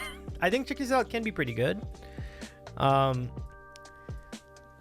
If you mean falafel should be lower, then we can have that discussion, I think. But you know, look, everyone will have an opinion on that, I'm sure. You know, so better, not lower. Okay. Okay. Yeah. I consider egg should be lower than chicken salad. Yeah, I mean, there's similar enough sandwiches where we could have that debate. Yeah. And John just says you got to be in the right mood for falafel. This is correct as well. Yeah. Chicken salad with grapes and pecans, chef's kiss. Ooh. Grapes and pecans sound like a really good pairing. Really good pairing, Panda. Falafel will turn your mouth into Sahara. If it's bad, yeah. I think falafel is kind of at its best over here in LA, to tell you the truth. Like, we do have some really good falafel out here, but there's enough of the mediocre kind where I feel like it needs to, a falafel pita kind of needs to be lower on that list. It's like I can't emotionally put this down to C because, like I said, the really good falafel is really good. So it can be S tier when it's done really well. Thanks, Jomdy. Jomdy says, I think that's the most LA thing I've ever heard you say. It's true. It is like, this is like a mecca falafel down here, for sure. Rice Tails says, now if the egg salad was curried egg salad. Ooh, curried egg salad, Rice Tails. That sounds great. Inverland says, I love the falafel pita. Yeah. I've had both ends of it.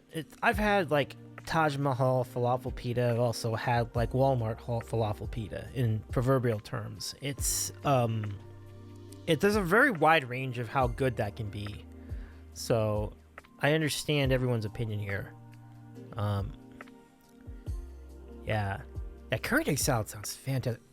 Let me go look up curried egg salad. Because curry on the whole just sounds so amazing. So amazing.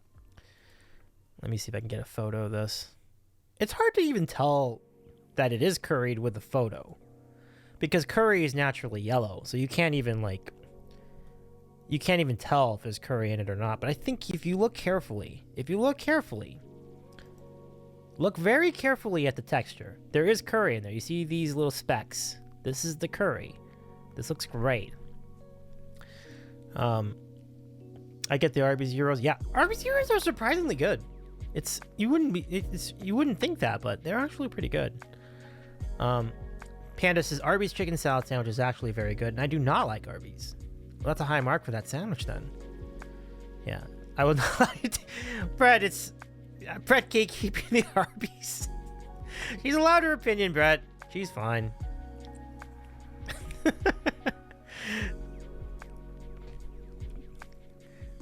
Panda says my brother worked there. That's fair. So there you go. That's the curried. That does look really good, incidentally. That does look really curried egg salad looks quite delicious. So yeah, there's your tier list. We'll post this on Discord as well. Paprika on eggs like deviled eggs. Yes. Yeah, deviled eggs are great. The paprika really makes all the difference there. Really, really good. John says I could eat some of that. Yeah. You all had the right call with that curried egg salad. You add some spices to egg salad, it just makes it even better. Like it's really, really good. Gotta take yourself seriously first, bro.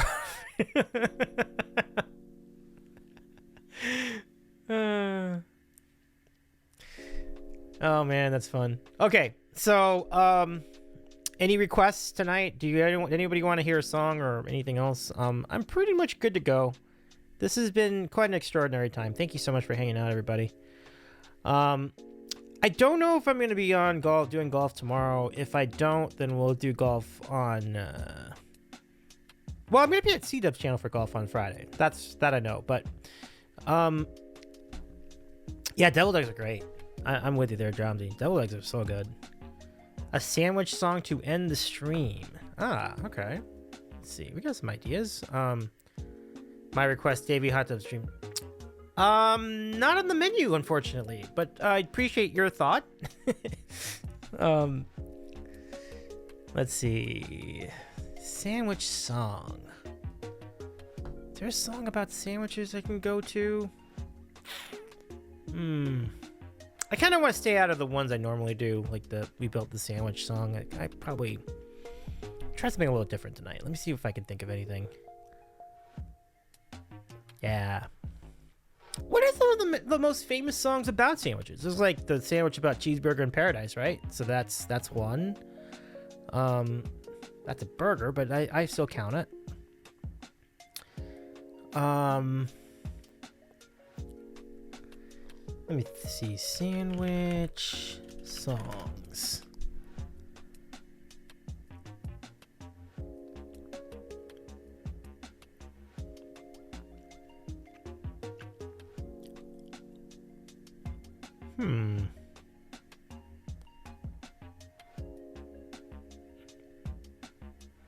Can't think of anything. Oh, My Bologna. Oh, there you go. Don't you love ham and roast beef? I do love ham and roast beef. Jordy, terrific call. My Bologna seems good for the occasion. Yeah, I could get down with that.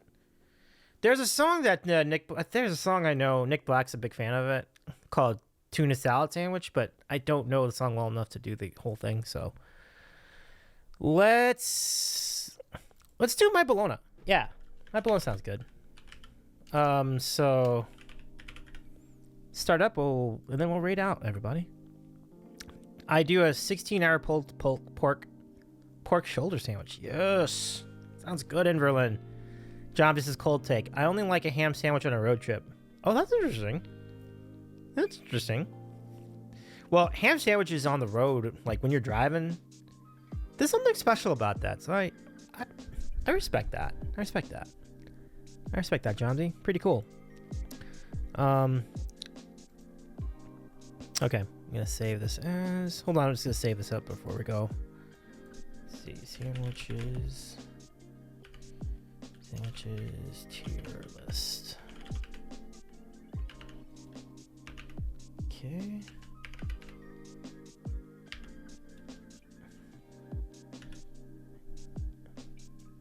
Okay. All right.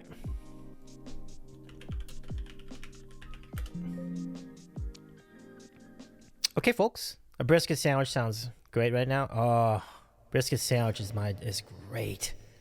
Oh, it's so good, Jordy. So good. So good. Okay. So we're going to do My Bologna. This is from Uredel Yankovic. Christ, you're all making me hungry. We've done it. That's what we do. We've done it again, Jomsy. Oh, my goodness. Thank you all, everybody, for hanging out tonight. It's been a really fun discussion with you all. I appreciate it. Thank you so much for being part of this tonight.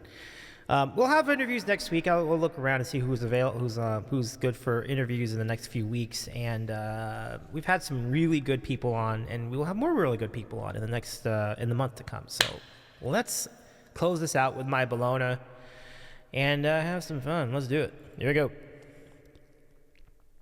Yeah, Jinx is welcome to the Sandwich Show. Quite right.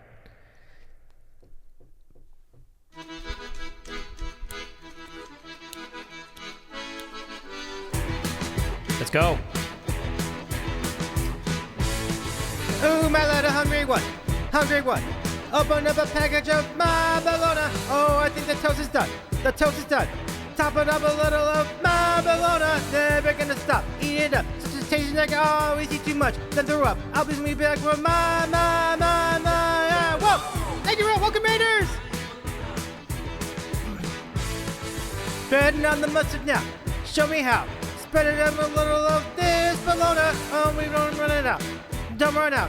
I'm sure we're gonna do it. Well, this bologna. Never gonna stop. Eat it up. Just a tasty like I always eat too much. Then throw up. Then I'll see me back for my.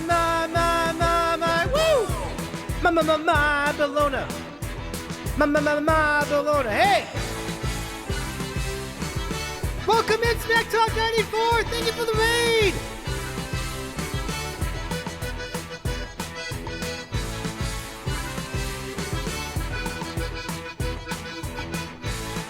My bologna, yeah, that's right. What's going on?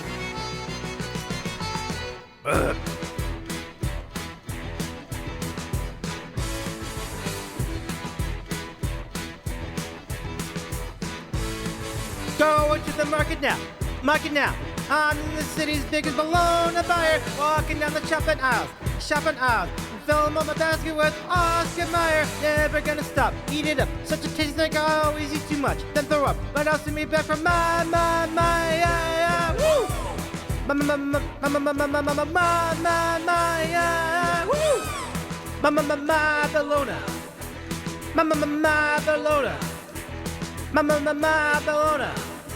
My bologna. Woo! Hey, welcome in Smack Talk 94.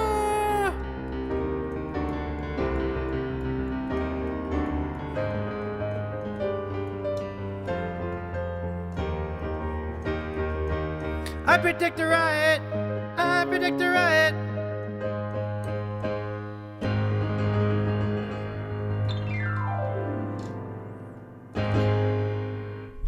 How's it going, Smack? So good to see you.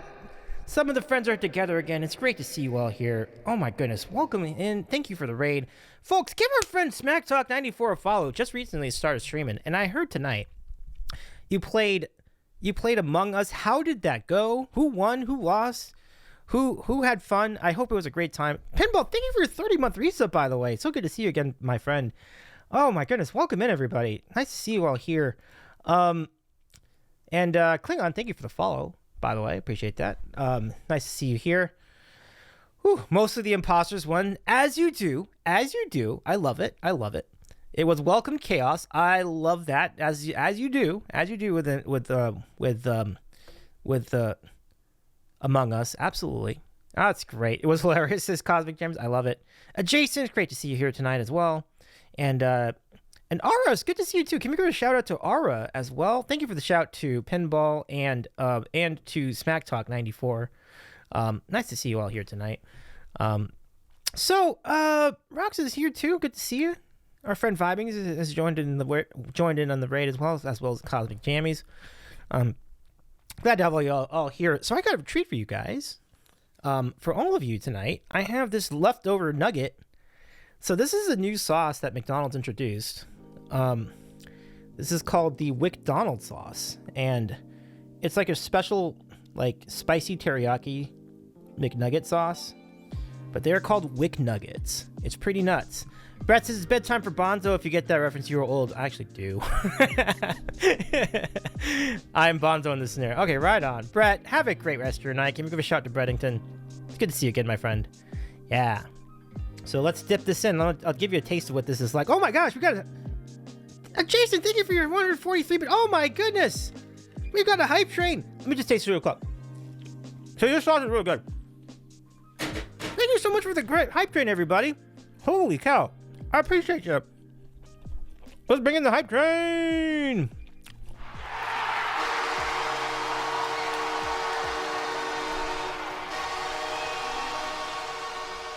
Yeah, give our friend Brett a follow. And also, on top of that, Breddington also does a podcast, which is available on all platforms, called The Pretty Good Podcast Universe. Check that out as well. Time for trivia. Instead of Hannah, let's go give it to you, all of you in our chat. Good luck, everyone. Thank you for the 100 bits. Brad, good to see you again. Thank you so much for the 100 biddies. I appreciate it. Okay, so tonight, let's give you some questions about... Let's see. We're going to do something food related. Let's go. Oh my gosh. Thank you for the gift sub to J Bear. Bring me rocks. I appreciate your gift sub. And all right. Good luck, everyone. So everybody in the chat gets to answer these questions. If you get the question right, if even one of you gets the question right, you get a point. If you do not answer the question, if nobody can answer the question correctly, yours truly, Davey's eating a sandwich, will get the point. So good luck, everybody. I hope you do well. And away we go. Let's see what we got tonight for Sandwich Show Trivia. Tonight's category, y'all were playing Among Us. Let's see. Let's give you some questions that are relatively fun. So I can give you questions about... Do you want the questions about Marvel Comics, DC Comics, or Lord of the Rings? Or do you want questions about Disney? Maybe Disney might be the one for everybody. So your choice is just throw it out in the chat. Marvel, DC Comics, Lord of the Rings, or Disney. What do you got, everybody? Let's see. Disney. Lots of choice. Okay, Disney. Okay. Disney it is. Let's do it. Disney trivia, everybody. Good luck, everyone. Here we go. Okay, question number 1 from the Disney category. Oh, what is Walt Disney's middle name? Yeah, Brett says Walt was a racist. Well, I'm not.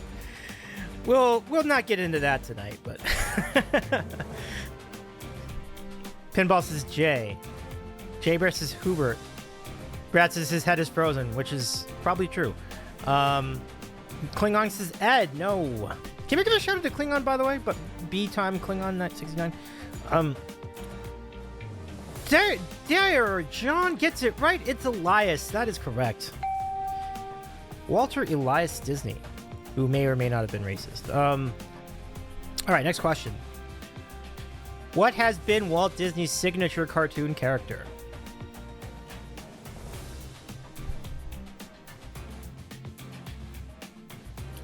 Dara Johnson's Mickey. Yes, you're correct. All right. No Googling, though. No Googling, though. You didn't need to Google that one, though. That was pretty obvious. All right. Next question. Where are the Walt Disney Studios located? Pinball says Elsa. And, okay, Pinball says Anaheim. Okay. Anaheim. I see. I think Orlando. No. It's not Anaheim either. Burbank is the answer. Yes. The studios. The studios are located in Burbank, California. Not too far from Anaheim, though. So, King Dambreaker, you got it right. Well done. Smack Talks is somewhere in California. Yep. That is correct, too. But, next question. Question number 4. What was Disney's highest grossing animated film of the 2010s? Remakes do not qualify, though. No remakes. So, what was the highest grossing original animated film of the 2010s?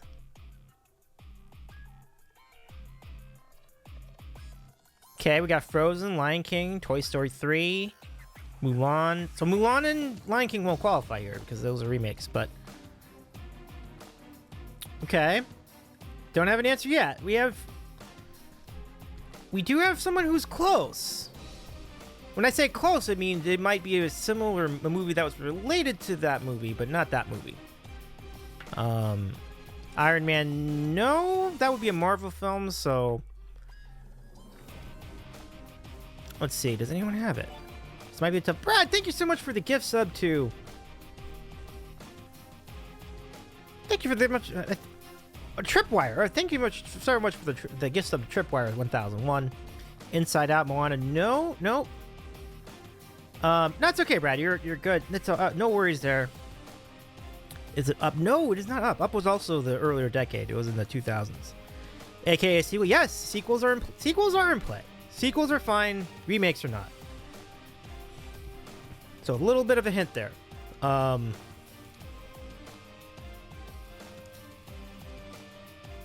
We are very close. Frozen 2, you got it. Smack Talk 94. Thank you so much for the raid and for the correct answer. All right, 4 for 4. Next question. True or false? So I think you're going to get it right because there's only 2 choices. But Steamboat Willie is the first ever Mickey Mouse cartoon. You can't miss this one.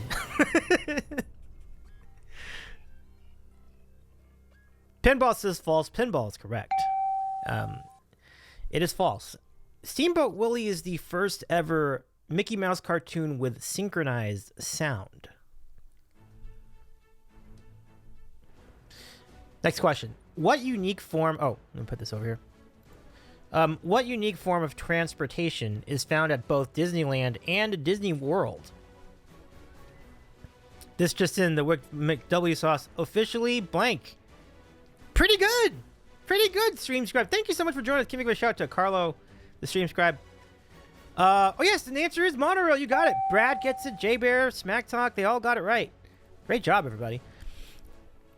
All right, now this one's a little bit interesting. So put your thinking caps on for this one, everybody. Here it is. What was the first of many Disney-produced live-action remakes of animated movies? The first of a Disney-produced series of live-action remakes of animated movies. Pinball says Iron Man, not quite. The Jungle King, nope. Cinderella, nope. But keep rolling through these. I think the right answer is Lion King, no. Pinocchio, no. Aladdin, no. None of these are bad guesses. But you're getting there. Brad says 2 girls. No.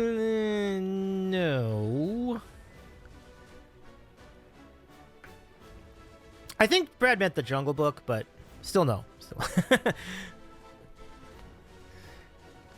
Alice in Wonderland. That's an interesting one. No, but still no.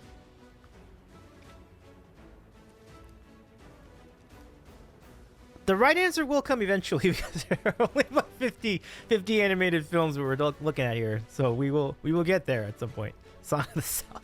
But first of all, I don't think that was an animated movie per se because that was also live action. So no. The Sword and Stone, no. Okay, we're getting creative. This is good. It's good. The creativity is good. This is good. Beauty and the Beast. Good guess, but no. Aladdin was... Nope, not Aladdin. Free Willy. No, not Free Willy. The Little Mermaid. No, that just came out. So what was the first one? That would be the last of the remakes. Peter Pan. Good guess. No. Hook was not a Disney production. What was the question? Oh yeah, that's good. That's a good question. What was the first of many Disney-produced live-action remakes of animated movies? Wait, are we talking like officially offish or like way old? Yeah, correct. So like some of these are older than you think. So you might have to think back a little further than you realize. Smack says Dumbo, a good guess, but it's a good guess, but no. Sleeping Beauty, Pirates. Nope, and no, not. I'll explain Jungle Book momentarily, because Jungle Book definitely was the first remake, but the key question was the first Disney-produced remake. So there's a little distinction there. Treasure Island, no. Mulan, nope.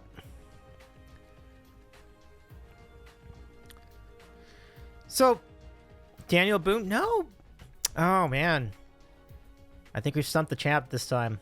I'll give you 10 more seconds. 10 seconds. Parent Trap. Herbie the Love Bug. No. 3, 2, Freaky Friday.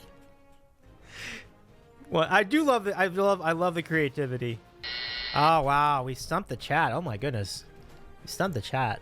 War Horse. No, it's not War Horse. It's not Mickey Mouse Club. No, it's not. So first of all, let me explain. Let me just break this down. So the Jungle Book was the first remake of a Disney animated movie. It came out in 1994.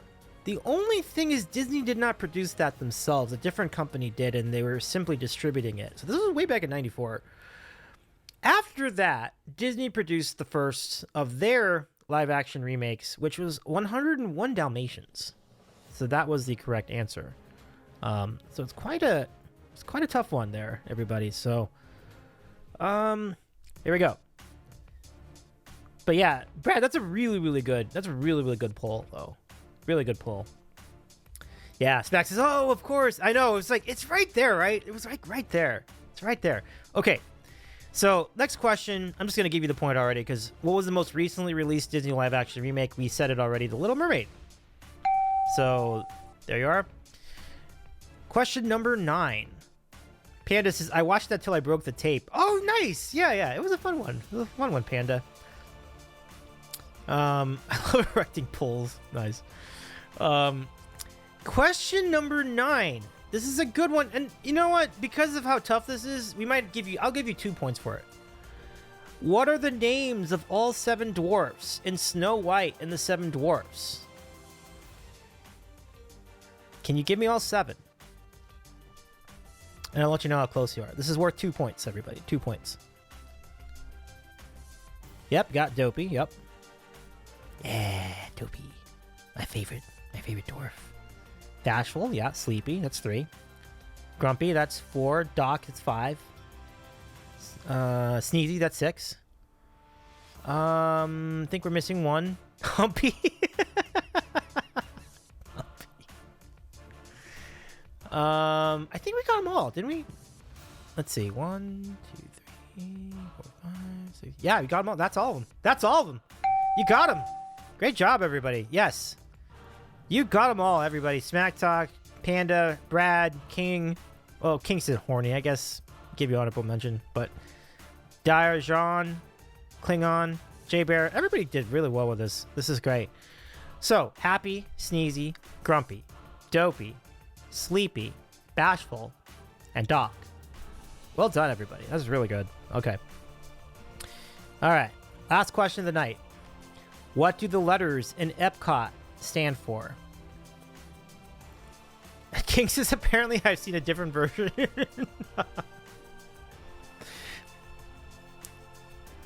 That's great. Yep. It's an acronym. It is an acronym. Yeah, it's an acronym. So the Epcot Center is named Epcot because they are initials for what? What do those initials stand for? Of tomorrow. Yeah, you got some of that, King. That's right. Mm-hmm. So smacks the city of tomorrow. Yeah, you get very close, very close. What's EP? Yeah, that's the tough part. That's the tough part. Stream says experimental something. So yes, you got that right too. It's experimental. You got one of the letters. You also have the tomorrow and the of. Prototype, yeah. Mm-hmm. Panda gets it on the nose. Let's go, Panda. I think I'm giving you an extra point for that too. Experimental prototype community of tomorrow. Experimental prototype community of tomorrow. Give yourselves a hand. That was a fantastic run, everybody. Way to go. That was really good. That's a tough one. That is really, really good. Congratulations, everybody. Pandas is my favorite part. AKA the golf ball utopia. Yes, I love it.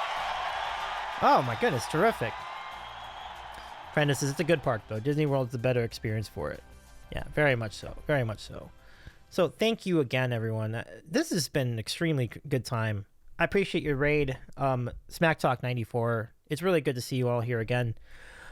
So yay, y'all, let's go find someone to raid tonight. Thank you so much for the stream, for hanging out. I appreciate y'all being here. Can we give shouts to follow everybody. Carlo, Panda, Smack Talk, Klingon, they're all streaming cool things on Twitch, and Pinball does stream from time to time as well.